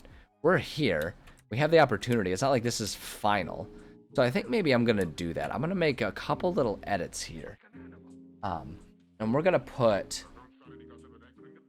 the tunnel that leads to that's E, we'll put a little tunnel right there. So we can put a little break in it, and say that goes towards the exterior, and then we'll just turn that into a little hole, and we'll say that's B, and what leads to that B exit there. I think that's gonna look a lot better. So let me go ahead and need to go our cave brush here. Let's erase this here. Yeah, if we do that, and then let's go to our light tool, grab this one here, rid of that, and then go to, let's see here, we should be able to go to, or is it our terrain brush? Yeah, that's the darkness, like that band. It believes in a thing called love. So if we just do that, and then what we can do is we can do a cave. Let's go to object tool. If we come over here, go to our used ones, we got our little cave hole here, and we can like rotate this, unsnap, set that right there. Yeah, so if we do that, and then let's go ahead and let's go to our label tool. We'll just move, I think, move these, trade them. So E right here. I think I want that to be right there so the players can see it. Actually, no, I don't want it. I don't want it there, because I want those to be discrete, and I want our players to be a little disoriented when they're coming and going. So I think if we do that, I think that sets it up so they can't really see, and that's perfect. And so then I do need to go back and edit. I like that. The only thing I might do is, let me go to our cave brush again. Let's do that. Hold on, actually, wait. Erase a bit more. Yeah, and because I'm running into the issue where I had blasted a hole there, so I got to make sure I delete the entirety of where that hole was, so that way I can put that all back. It's still gonna do that because I blasted the hole. Well, let me erase the hole that I blasted.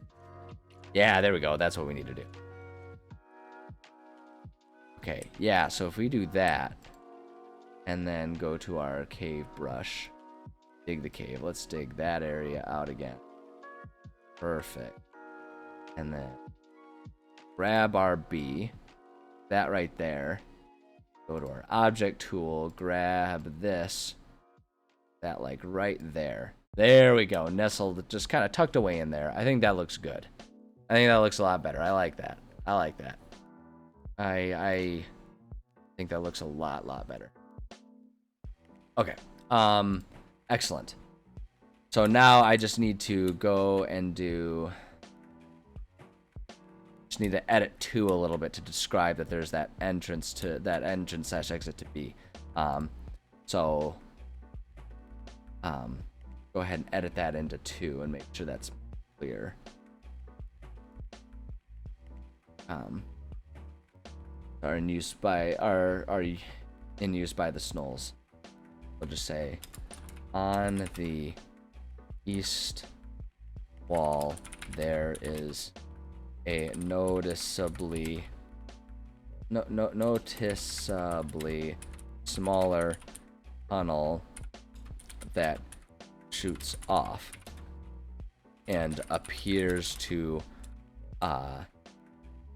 wind its way back towards the quarry exterior. Boom, we'll do that. Just for taking my notes here.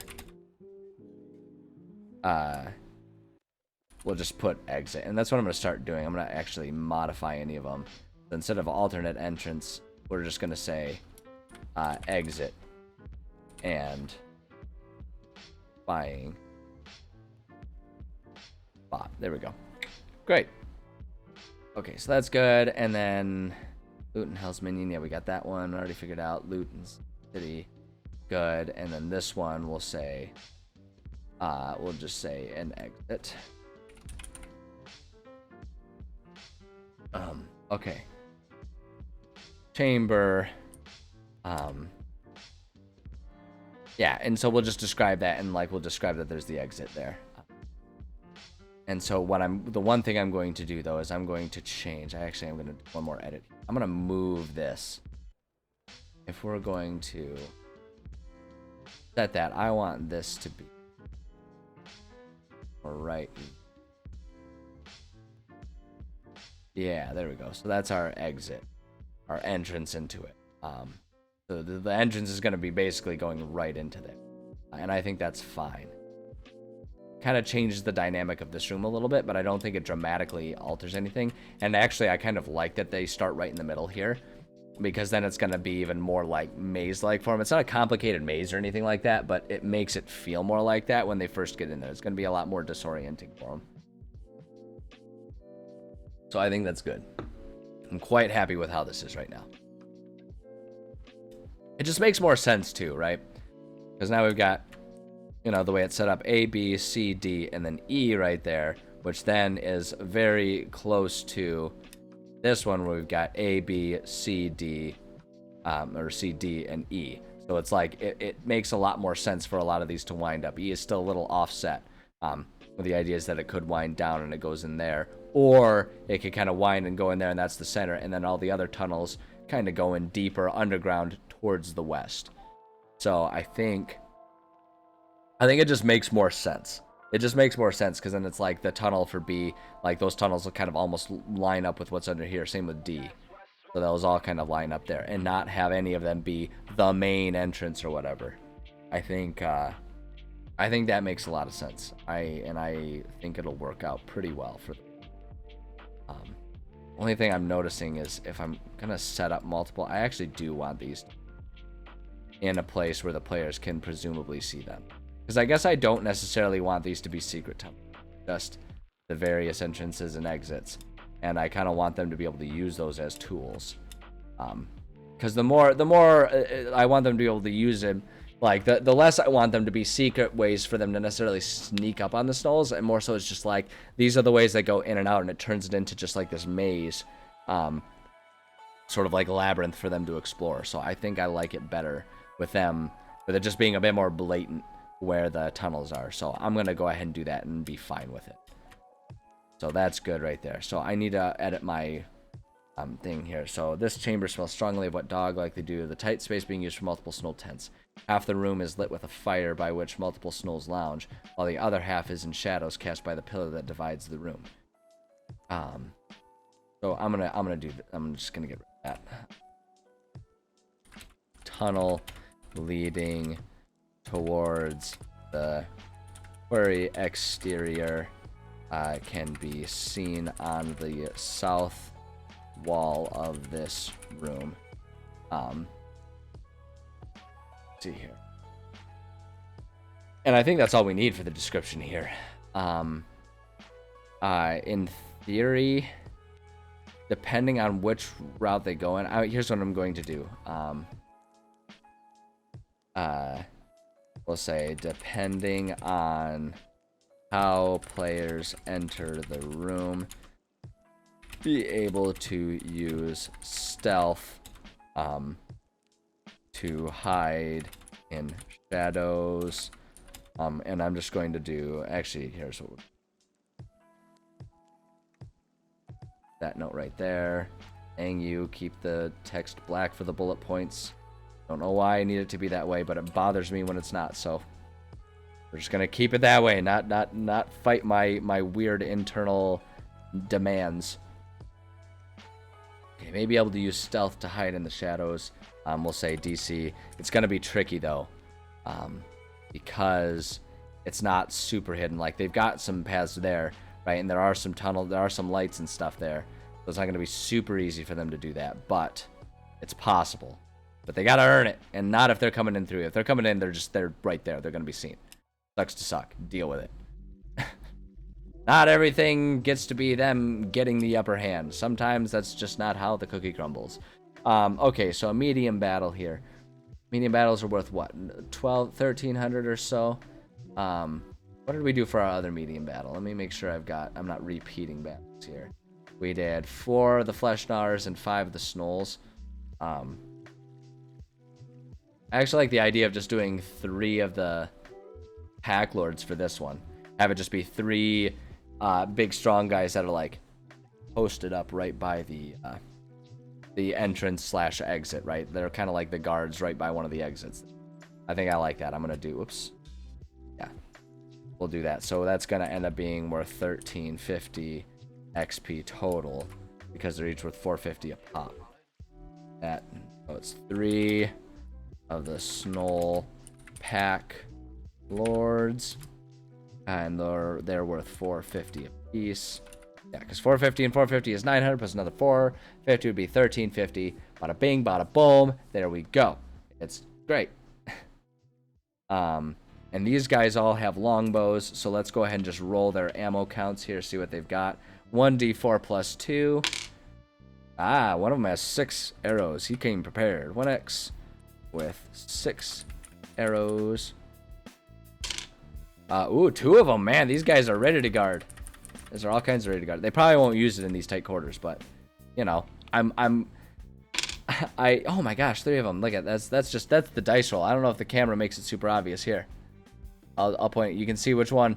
The one that's pointing towards the top of the screen was the one at top. There it is. There it is. There's our 4. Bada bing, bada boom. As if it matters, because it's not like you guys are my players. But like, as I said, like, is this level of detail necessary? No, not in any way, shape, or form. And even with that even being said, especially with that many arrows, it's kind of irrelevant. It's unlikely that the combat will even take 6 full rounds of only ranged combat. But, you know, and on top of that, most players won't even want to engage in this level of detailed, like, ammo grubbing and stuff like that. But me, as a world builder, I really like doing that and adding that detail. So just for the sake of me doing it, I like putting that in there. It makes me, I don't know, it makes me happy knowing that I've thought about that kind of detail and there's that much detail and love and care going into my world. It's just satisfying. And as the DM, my job is to lose at D&D, essentially. Like, that's what my job is. For every combat, my job is to lose. Like, not necessarily be a pushover, but ultimately that's kind of the goal, is I'm going to lose so my players can win. So I got to find my fun where I can find it, and for me, that's in the world building side of things.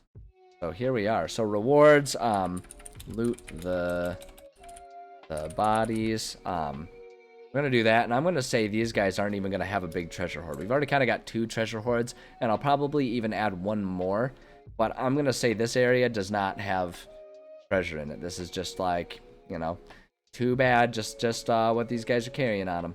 So these guys all have, it's the glaive. So we got 3x glaive, 3 longbow, all remaining arrows, and then we'll roll the coins they have, which I do a d10 times the challenge modifiers. That way it's like more powerful enemies will be carrying a bit more gold in their pockets, right? Because they're a bit higher up on that chain of command, on that food chain hierarchy of all of your enemies, that, you know, where strength is authority, so the stronger ones have more authority and they get more pocket change. So I do that, and the real rewards come from getting experience points, progressing story missions and stuff like that, and then finding big loot piles. But for the sake of looting the bodies, I like to do just a d10 times the challenge rating. So these guys are all challenge rating of 2, so it's going to be 3 times 2. So that one's got 6. I need to do 2 more. Another 6. And then the last guy will have... he has 14. So that's 26. 26 gold pieces total. 6. Beautiful. That gives us our loot values there. And like I said, I'm not going to do anything else. We'll say these guys are just kind of chilling and they've just got whatever's on their person. Mission tie-ins. This is one where we're just going to say, yeah, we can actually go ahead and that way, and we're just going to make it a DM note. Nothing specific. We'll say I'm gonna say no specific tie-ins. I guess we can just leave it like that. It's not like I need to justify that. Like, some rooms just don't have any tie-ins with the story. Some rooms are just there to be part of a complex dungeon. I don't know why I feel the need to justify it. I feel like that's like the world building or the DM version of like when you're writing a work email, you know, or like, oh, even better, when you have the compulsion. And I can speak to this because it took me a long time to break myself of this compulsion. But when you have that compulsion at work to, like, when you're taking a sick day, right, to like justify it and be like, oh yeah, I woke up with a headache, or I woke up with a cold, I need to go see the doctor, or something like that. It's like, it's a sick day. It's a sick day. If you're using it for illness, you know, especially if you're like, one of the first things that a union will cover for you, if you're a unioned employee, which tragically is not everyone. I think that's an absolute shame. I will absolutely shill for unions because I think they're wonderfully helpful for employees. But if you're a union employee, one of the first things that they will do is make sure that your employer cannot pry into your personal business, which includes your reason for taking a personal sick day. You have a sick day, you get to use that. All you got to do is call in and say, I'm sick today. And you do not need to justify that. I mean, like, even if by contract you need to, morally, you shouldn't have to. Like, morally, you don't need to. It's your time. You're given that time to use as you see fit. If you are not feeling well enough to go to work, you can say so. And so I feel like me justifying why there's no enemies in this room is like, the reason that I'm compelled to do that is the same reason that it took me a long time to train myself to just be all like, you know, send a quick email or text or whatever to my boss and say like, hey, I'm sick today, I'm not coming in. And just leave it at that. You don't need to do anything else. You know, it's that same thing. You don't need to justify it. Sometimes things are just the way they are. That's this one. I don't need to justify it. It's just the way it is. Even though I've just spent like 10 minutes justifying why I don't need to justify it. Thanks for coming to my meta TED Talk. Anyway, speech over. I think that's all we need for that room. That room's, like I say, these rooms, a lot of these rooms at this stage are going to be pretty simple. We kind of took care of the 2 of the 3 big rooms in this area. Last big one will be room 8 there. So we'll get there. But that takes care of room 5. Room 6, I think room 6. Room 6 has an easy battle. Which one is room 6 then? Confused. I was thinking room 6 was a different one. Oh, it's another hallway. Yeah, this is going to be another area that's patrolled. So room 2 is this hallway that's being patrolled. And then 6 is another hallway that's being patrolled, is the idea. So we can, actually, probably what I'm going to do is just save myself a little effort. I'm going to come up to room 2 here. I'm going to copy and paste, and we'll just make some edits. But there's no sense in, like, I can plagiarize myself. Although sometimes you might still get sued for that. Ask John Fogerty. I've referenced that before, but if you weren't here for that, look that one up. That's a fun one. John Fogerty getting sued by the record company for plagiarizing himself. That was an interesting one, because it was like, as just in a nutshell, just so I can explain to anyone who doesn't know what the hell I'm talking about. John Fogerty, lead frontman for Creedence Clearwater Revival back in like the 70s, right?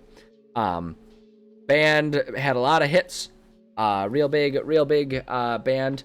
Then band broke up. John Fogerty goes solo and signs with a different record label as a solo artist.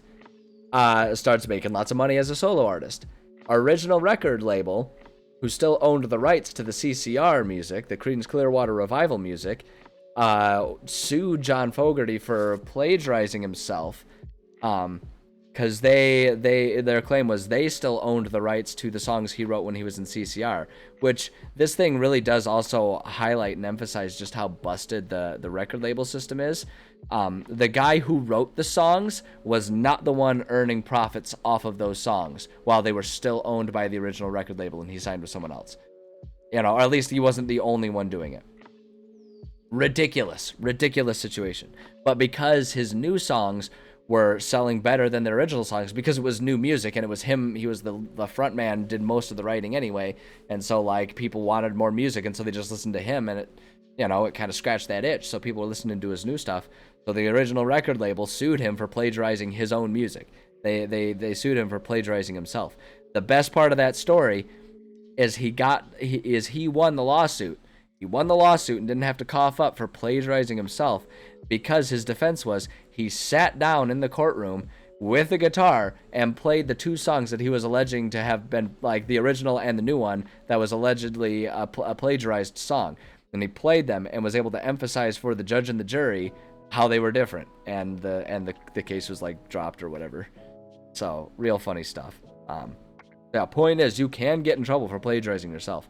Another good example for those of you who are still in school and, may one day still have to write some papers and stuff, even be careful copying your own work on a paper, because that can get flagged by plagiarism checkers, because professors will put in, they'll include old, copies of old papers that were put in there, especially if they were turned in digitally. They'll keep old papers in there to make sure that students don't sell their papers to future classes to earn a quick buck, and so that future class members can get away without writing. They'll keep them in their in the university plagiarism checking system, which not only scours the internet for scholarly articles and stuff, but then it will scour local databases of professors. They can set it to do that, so that way kids can't share essays and stuff. So if you write an essay for one class and then in 2 years another class has a similar prompt and you want to just take stuff, be careful with that, because that can still get flagged, and some professors will still get mad about that even though it was your own work, because their argument will be that just because you wrote something similar, it's meant to be a new assignment, and you should, in 2 years, your thoughts should have changed, and so it defeats the purpose of the assignment to plagiarize yourself, even though you're not stealing work from anyone else. And there's a certain legitimacy to that argument, so it's I'm not saying don't do it, I'm just saying go through and make enough changes that it won't get flagged. Wink, wink. Just a heads up there. I don't know. Thanks for coming to my how to cheat at university head talk, I guess. I don't know. I never plagiarized myself, but I heard stories of people who would get in trouble for doing so. You hear stuff like that at the university level when you're involved, especially when you get into grad work level stuff, and pretty much your entire education is you writing papers and various forms of a thesis or and such. The higher in education you go, the less it is about right and wrong, and more it's about justifying your arguments regardless of the subject. Exceptions being some basic you know, some of your real basic maths and sciences. Not basic as in simple, but basic as in, like, you know, there's no way to justify, you know, the results within mathematics. It's like, no, mathematics work the way they work, and it's not meant to be an opinion thing, for a good reason. But, like, you know, for me being in public health, it was much more about justifying things, because, like, it would be, you know, it wouldn't be what is the healthiest, blah, blah, blah. It would be more so like, how can you, like, here are some statistics from this community just based on where the primary health-based issues are. Design a program that could target one or two of these things, and outline how you would implement such a program, right? So it's like, it's not, there's no right or wrong. It's about coming up with an idea and justifying it. So as you get more and more involved in education, you tend to have more and more essays and fewer multiple choice. So, you know, be prepared for that if you're going into academia, which, you know, financially speaking, also be prepared. May not be the best financial choice. Depends on what you do with it and what you value as far as finances. I don't know. I got way off topic there. It's something that I have thoughts on, and it's something that I feel like, having gone through it fairly recently, I have a fairly modern and up-to-date perspective on that kind of stuff, so I can maybe, you know, help advise other people. You know, I'll never say don't go after academia. Just pursue academia and advanced education because you want to, not because anyone told you that it was a good idea or that it would earn you more money. Don't do it for those reasons, because even if they're right, if you're not happy with what you're doing, it's not gonna matter. Like, if you don't enjoy what you're doing, it's not gonna matter. And I know that's such a cliche thing, and that doesn't mean drop everything, liquidate your assets, move to LA, and try to become a famous singer. It just means, choose something that will pay the bills that you don't hate doing, right? There's a way to balance those two things. And if that balance for you personally includes getting an advanced degree, then do it. Absolutely do it. Just don't get that advanced degree because other people told you that's what you should do. You know, like, that's for a long time been the prevailing wisdom. Go to high school so that way you can go to college, and then go to college so that way you can get a master's degree or a doctorate, and then get those so you can earn lots of money. It's never do those things if you have a passion for them. It's do those things because you will get money, and it's like, in today's economy, far from a guarantee. So, I don't know. Pro advice for people who want it. I don't know. Take it or leave it. Everyone's life experience is different. That's just stuff that I've learned. Anyway, let's talk about fantasy Knowles some more. Sorry, I got off topic there. Sometimes you just need a good rant. You know what I mean? Sometimes you just need to go ahead and you got a rant in your heart, and you got to pull out that soapbox. Sometimes you got to do that. Okay, so we'll say this dark tunnel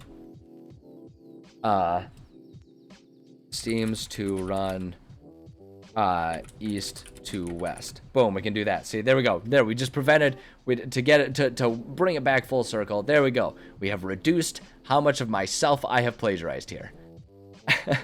Success. Great success. Small carved out pockets suggest that once may have been tiny bits of marble. Yeah, we can just get rid of this one. We'll just say, what we'll say is, though direction is fuzzy underground, this seems to be a route leading towards the deeper parts of the mine. Boom, there we go.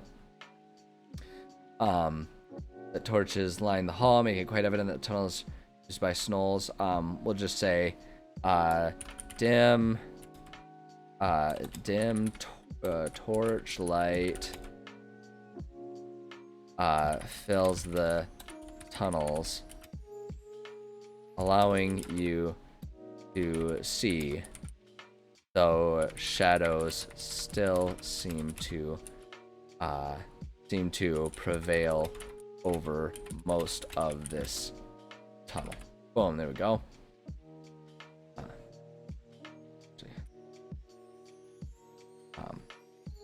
Seems to prevail over most of the area, we'll just say, because I don't like using the same word multiple times in a sentence. Like, yeah, like dimlit lights the tunnel, but there's still lots of shadows in the tunnel. Like, it just, I don't know, it sounds weird. It doesn't flow as well.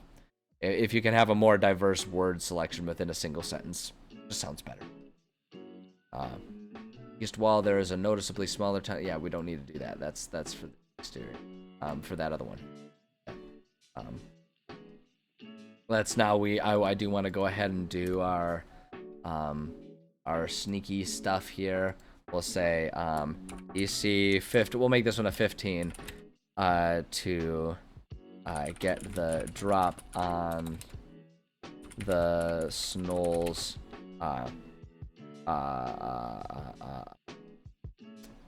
patrolling. That's what I was looking. I kept wanting to say perusing, but it's like, no, they're not shopping. They're not perusing anything. They're patrolling. That's what it is. Patrolling this hall, and if they succeed, then we can read this. You hear the padding of feet walking along the tunnel. And this, so since we're doing the success factor here, your good fortune, they seem to be walking away from you, allowing you the chance to creep up quietly without them noticing you. Bada bing, bada boom. There we go. All right, easy battle. We've already set up one of the easy battles here. Let me two. And we did one Pack Lord and one Fleshnar. I'm gonna do 3. We're gonna make this one worth 600, and we're gonna do 3 of the Fleshnars. So it's just like 3 of them on patrol together. So we'll make that worth 600 XP total. 3x Snoll Flesh Now. Each worth 200 XP apiece. None of these guys have ranged weapons, so we don't need to worry about that. Makes it real easy here. Rewards. Boom. Loot the bodies. The Fleshnars. They don't have the glaives. They have... What did they have? They had... They had long swords, right? Oh no, they had short swords. That's right, they had short swords. 3x short swords. Loot the bodies. 3 short sword. Short swords. No extra stuff, so we just gotta roll our loot here. These guys are challenge rating 1, so we just roll 3d10, and that's the number of gold pieces. So that's 3 plus 4, 7 plus 4, 11. 11 gold pieces. Boom. See, once you kind of figure out what your rhythm is for a dungeon, this stuff can really kind of go quick. And that's one of the things that I like about doing like tasks in chunks while designing, right? Because then you can, it's a lot easier to kind of get in the rhythm. So like if you're in crunch time, it can be worth it sometimes to just like really do like items so you can just kind of get in the rhythm of doing it. So it's like if I were really in crunch time, I would probably do all of the narratives and then all of the battles, right? So that way all of the battles were just like real fresh in my head. I didn't have to think about it. I could just be like, okay, let's see here. These are my 4 enemies. Do dang, like bing, bing, bing. That's good. Okay, bing, bing, bing, bing. Okay, that one's good, right? And you just write and copy and paste everything.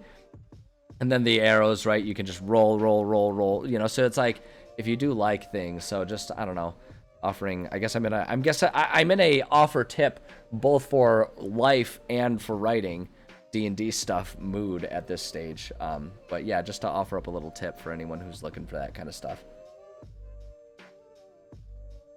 And even if you're not looking for that kind of stuff, the tip is still for you too.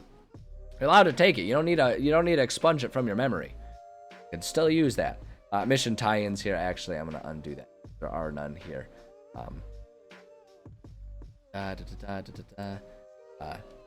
No specific tie-ins. Boom. There we go.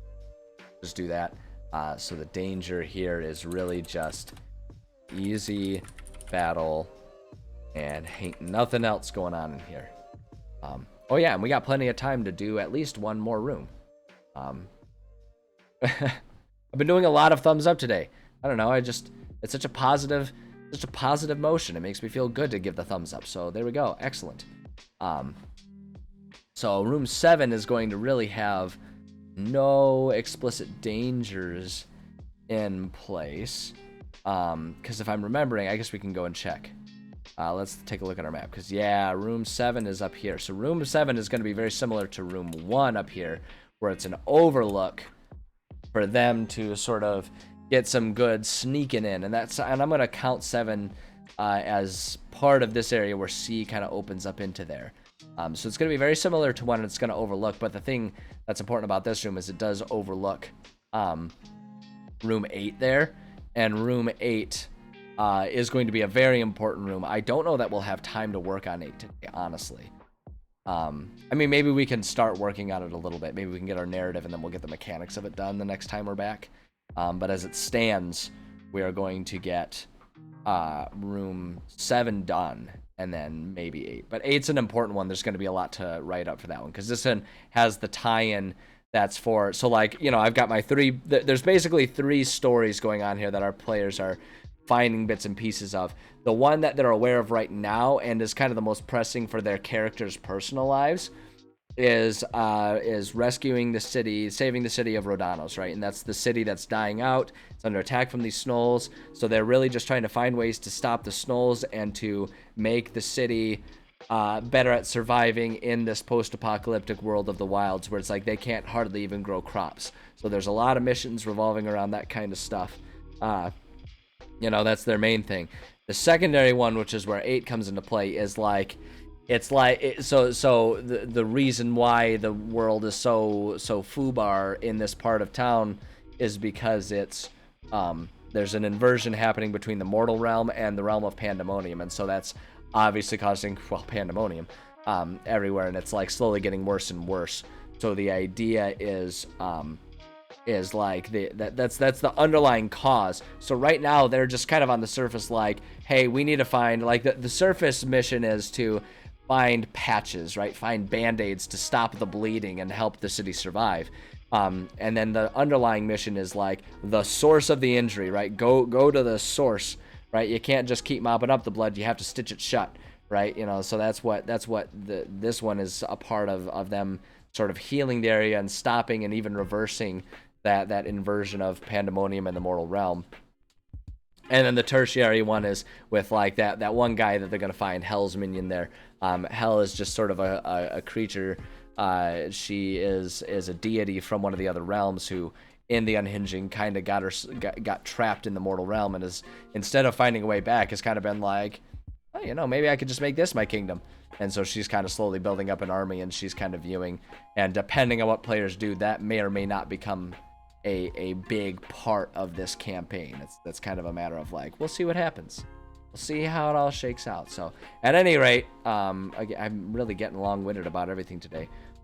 8 has to do with that inversion between the realms. There's basically what I've kind of, how I've structured it in my notes is there are chunks of the world of pandemonium, and they can be just inane things. It can be just like a rock that's originally from pandemonium, but because those items got flat out displaced and those big chunks of the other realm got stuck in this realm, that's what is happening. So that thing, because it's an inanimate object and can't return to pandemonium, it's pulling pandemonium into the mortal realm with it. So that's what players will find. And it's also important because I think I'm going to put a couple Snolls that are like praying to it, because it's also going to be like these pieces of pandemonium are what's causing the Snoll army to like be as aggressive and insane as they are. It's basically a radioactive thing that's just like slowly warping all of them, you know, and that's how they kind of came to be, and it's what's making them smarter, but it's also what's making them more violent and insane and aggressive as the years go on. So they like are doing it intentionally because they perceive it as a way to gain power, worshiping this thing. So they're like building a religion around these objects. And so that's what's going to be up with 8. And so I should have just been writing all that down. Would have saved myself a whole lot of time. But the point is, there's a lot going on in 8 that's going to be, you know, we're going to need to make sure we plan out. So, but 7 is pretty simple. It's just a way to overlook that. So we can just kind of say, like, basically 7's going to be like, yeah, this is a ledge. See room 8 for what they see. So we're going to say no danger. And then, but there is going to be an exit here. That leads there. So, well, hey there, Sleepy. How you doing, little girl? For the first time, finally today, our CP little kitty has decided to join. Are you gonna come up and join us? I know. She has been fast asleep in the other room, and she's been too much of a sweet, darling, dear baby girl for me to want to disturb her. But do have cat cam. Look, there she is. There's my sweet little girl. Such a sweetheart. Her right. There we go. I'm so happy you decided to grace us with your presence. She started off, I think part of the reason she was hiding too is she was initially hiding in the other room because I had to vacuum. So when she starts off hiding in another room, she then just kind of like gets used to being in that room and will just sleep in that room the rest of the day. She's my little sweetie and she's here. I'm not surprised that she came out though, because it is getting close to the time where once the stream is over, I will give her DINNER. I know you're not smart enough to spell, so that'll help you not get too wound up. She's purring right now. She's quite happy. She's quite content, so we'll let her just kind of hang out with her. I know, you're a sweet girl. Let me move the keypad so I'm not going to be quite as putting my arm all up in your face there. Alright, so yes, let's go ahead and write the narrative for this room. Actually, I'm going to do what I did beforehand. I'm going to copy this here. You have retrieved the progeny. I like how important that makes it sound. Welcome back, and yes, you did time it just perfectly. Because darling dear baby kitty has just arrived back with us as well. She's been here, I don't know how long you've been back, but she's been back for like 2 minutes. So she decided she couldn't let an entire stream go by without making an appearance. So she's here. Leela, look, more people contributed to the goal for getting you extra snacks. So, you know, they love you. They really do. I know. So you have to keep showing up and begging, because you're more adorable and more likely to find success from begging than I am. When I beg, it's sad. When you do, it's cute. That's how animals work. I mean, look at her. She's so sweet. What a sweetie. Okay. Okay, so this ledge overlooks a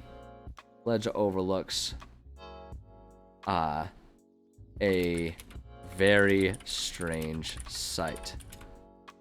Below there is a pedestal with a strange object that giving off a faint blue glow. It appears to be guarded by a few different snolls. And then we'll just leave it there.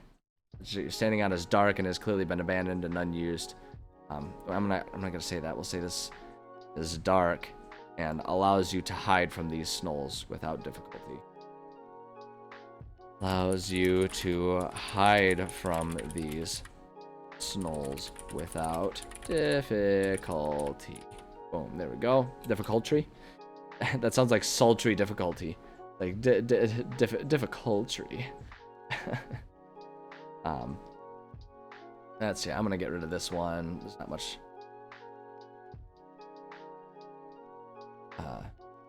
I'm gonna actually we'll leave that. Thank you for joining us, Kitty. Thank you for joining us for as long as you did. She's probably going to pace, so I'm gonna put us back on the dice in case we do any other dice rolling, because I think she is going to enter her afternoon pacing as she does.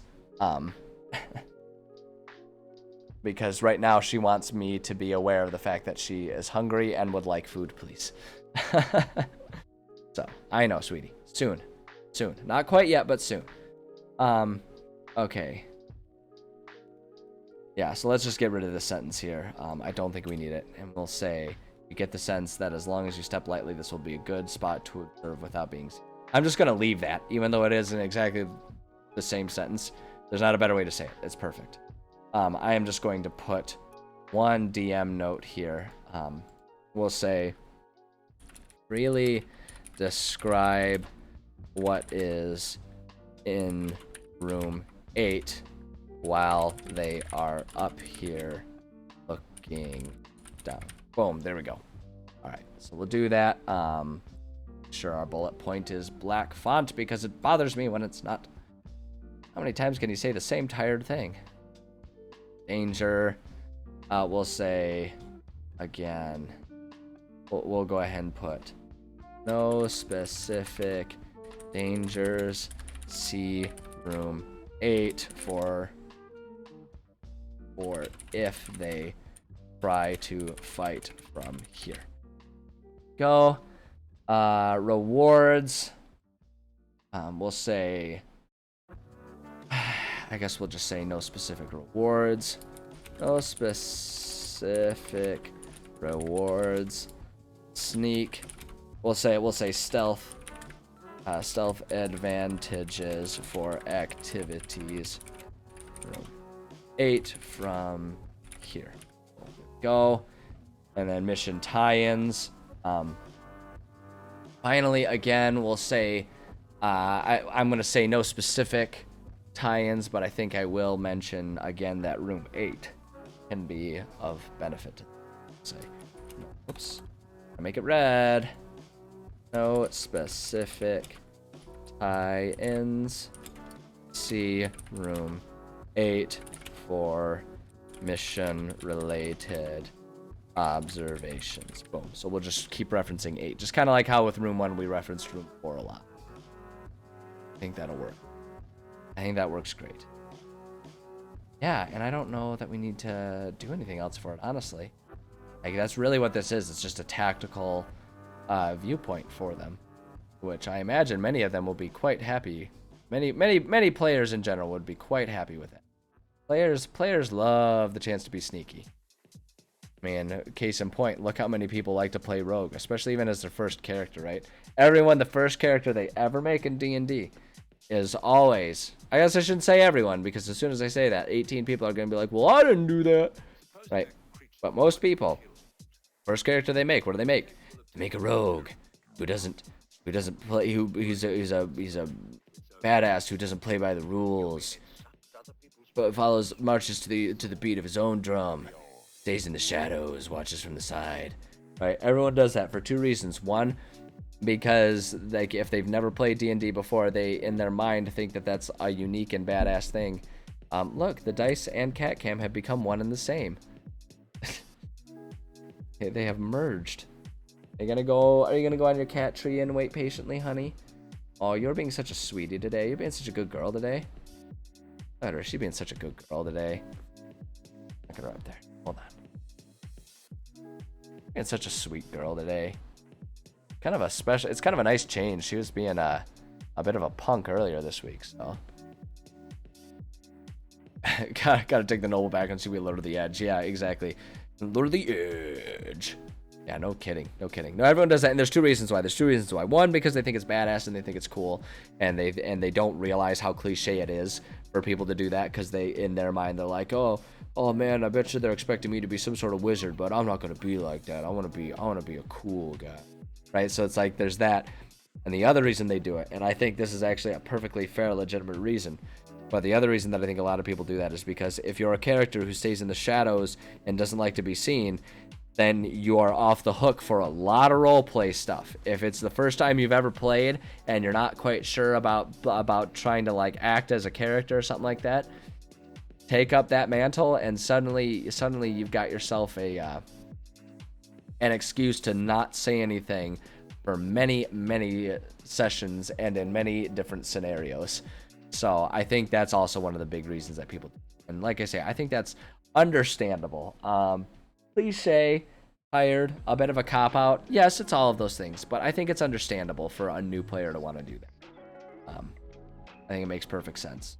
Because until you really understand the rhythm, especially if you're with a group of people that you don't know very well, it can be nerve-wracking trying to like act, right? Because that really is a way of like putting yourself way out there, you know, trying to act and do that kind of stuff. Because it's not just you talking in front of a crowd, it's you talking in front of a crowd while also trying to convince them that you're someone else, which it's not just public speaking, it's also public speaking and having some sort of skill. And if you don't have that skill and you don't like public speaking, you know, 2 strikes, 1 more, and you're out, right? And I think that's also one of the reasons why a lot of people who don't have an amazing experience on the first time don't stick with D&D. They have a bad experience. They're like, all right, I was already uncomfortable for 2 reasons, and now I didn't like it. 3 strikes, I'm done. And I won't do it, even if they don't think about it explicitly. So, point is, you're a DM with new players. They want to be the edgelords, let them be the edgelords, but also kind of hold their hand, make sure it's a good experience, and find ways to slowly let them be that edgelord character, but don't let them off the hook, right? Find ways to slowly, gently engage them, right? You don't necessarily need to be like, haha, I'm throwing you into a big moral quandary and you must decide. Your friends are all tied on a railroad track. Who do you save? Right? It's like you don't need to force that kind of situation, but you know, if you got people doing that, be like, all right, let's do that. And then like start kind of slowly feeding them and be like, well, what's your character, you know, ask him, what's your character doing off to the side? Is he interested in this, that, or the other thing? And like, just kind of feed them a little bit so that way they get used to it. And then eventually maybe they'll turn their edgelord character into not that. And then suddenly not only have you taught them and gotten them away from the edgelord, but you've turned that into an amazing story arc. So bada boom, 3 strikes and you're in there now. How many times have I said bada bing, bada boom today? I don't know, but I'm noticing it myself, so I'm sure you guys have too. All right, yeah. So you know what I need to do? I need to save this, and I think I need to do. I'm gonna just be here because we did make some edits, and I think they were all to the interior map, but just to be safe. We made some good progress today. We wrote up like 6 or 7 rooms. And we got through room 7, but we'd already had 1 done. So we wrote 6 rooms today. That's good progress. That's good for me. There are days when I barely get 1 room done. So look at us go. All of that on top of discussions and being enamored with 90s commercials and with a little rant from me about education and stuff. A good real good productive day today. We covered a lot of ground. We even got to see Cat Cam. We even got to see our cat around. She is very much enjoying watching outside the window right now. So we covered a lot of ground today. We did a lot of good stuff today. But I think this is a good time for me to go ahead and call it a day. Because we are getting near the end of my time anyway. Definitely no time to work on another room. So let me bring us to our ending scene here.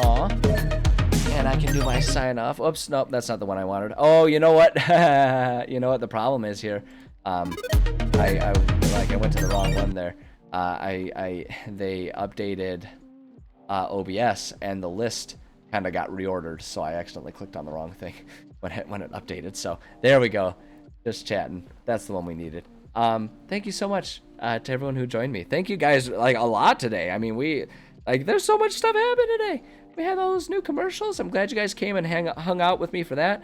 You know, and we got new people on board with watching that stuff. We got, you know, like people sharing and gifting subs and everything. Like a whole lot of firsts today, first bits and all that stuff. You guys are awesome, man. I feel like super lucky that I've just kind of like this early on established a pretty cool group of people hanging out in the audience here. I feel like you guys are pretty awesome. I feel like I'm pretty lucky with the group that I got. So thank you to all of you guys for coming and just being you. And I know I sound like I'm being a sarcastic asshole, but I mean that sincerely. Thanks for just coming and hanging out with me. I appreciate you guys. Today is Thursday, which means tomorrow's Friday, which means it's the last day on my usual schedule when I'm streaming. My usual schedule being Monday, Tuesday, Thursday, Friday. Mondays and Thursdays being writing streams, Tuesdays and Fridays being gaming streams. Those run from 11:30 a.m. Eastern Time Zone to 3:30 p.m. still Eastern Time Zone. So that means that tomorrow we will be doing some more Fallout 2 is the plan. The plan anyway, and as of right now, there's nothing related to work that's going to get in the way of that. So I should be back tomorrow to play some Fallout 2 and help us roll into around my neck of the woods. It's a holiday weekend. It's Labor Day weekend, so a lot of people might be rolling into a nice long weekend. And on top of that, though, on top of those normal streams, I'm borderline ready to just say that it's going to be moving forward a normal part of the stream. Saturday morning, I've been having a ton of fun doing morning Lego build streams, so I'm going to do it again, and it's going to be excellent. It's going to be excellent doing that this Saturday because we're finally onto the tiger part of my 3-in-1 Lego kit. So we are going to build a Lego tiger. Tigers are my favorite. I love tigers. So it's going to be tons of fun to build a Lego tiger. So join me Saturday morning. It's early, 7 a.m. Eastern time zone. So it is when we'll be joining. Rems Master, thank you for joining. I'm sorry the timing is poor. I'm doing my sign off. I appreciate you stopping by. You're just in time to find out when I'll be streaming next. Next up on my schedule tomorrow, and then I was just talking about my Saturday morning Lego build streams. I will be back. So come catch me at those times. If 7 a.m. Eastern time zone is too early for you for a Lego build, I understand that's very early for a lot of people, no matter what time zone you're in. Well, I guess I shouldn't say that. A lot of time zones, that's pretty early.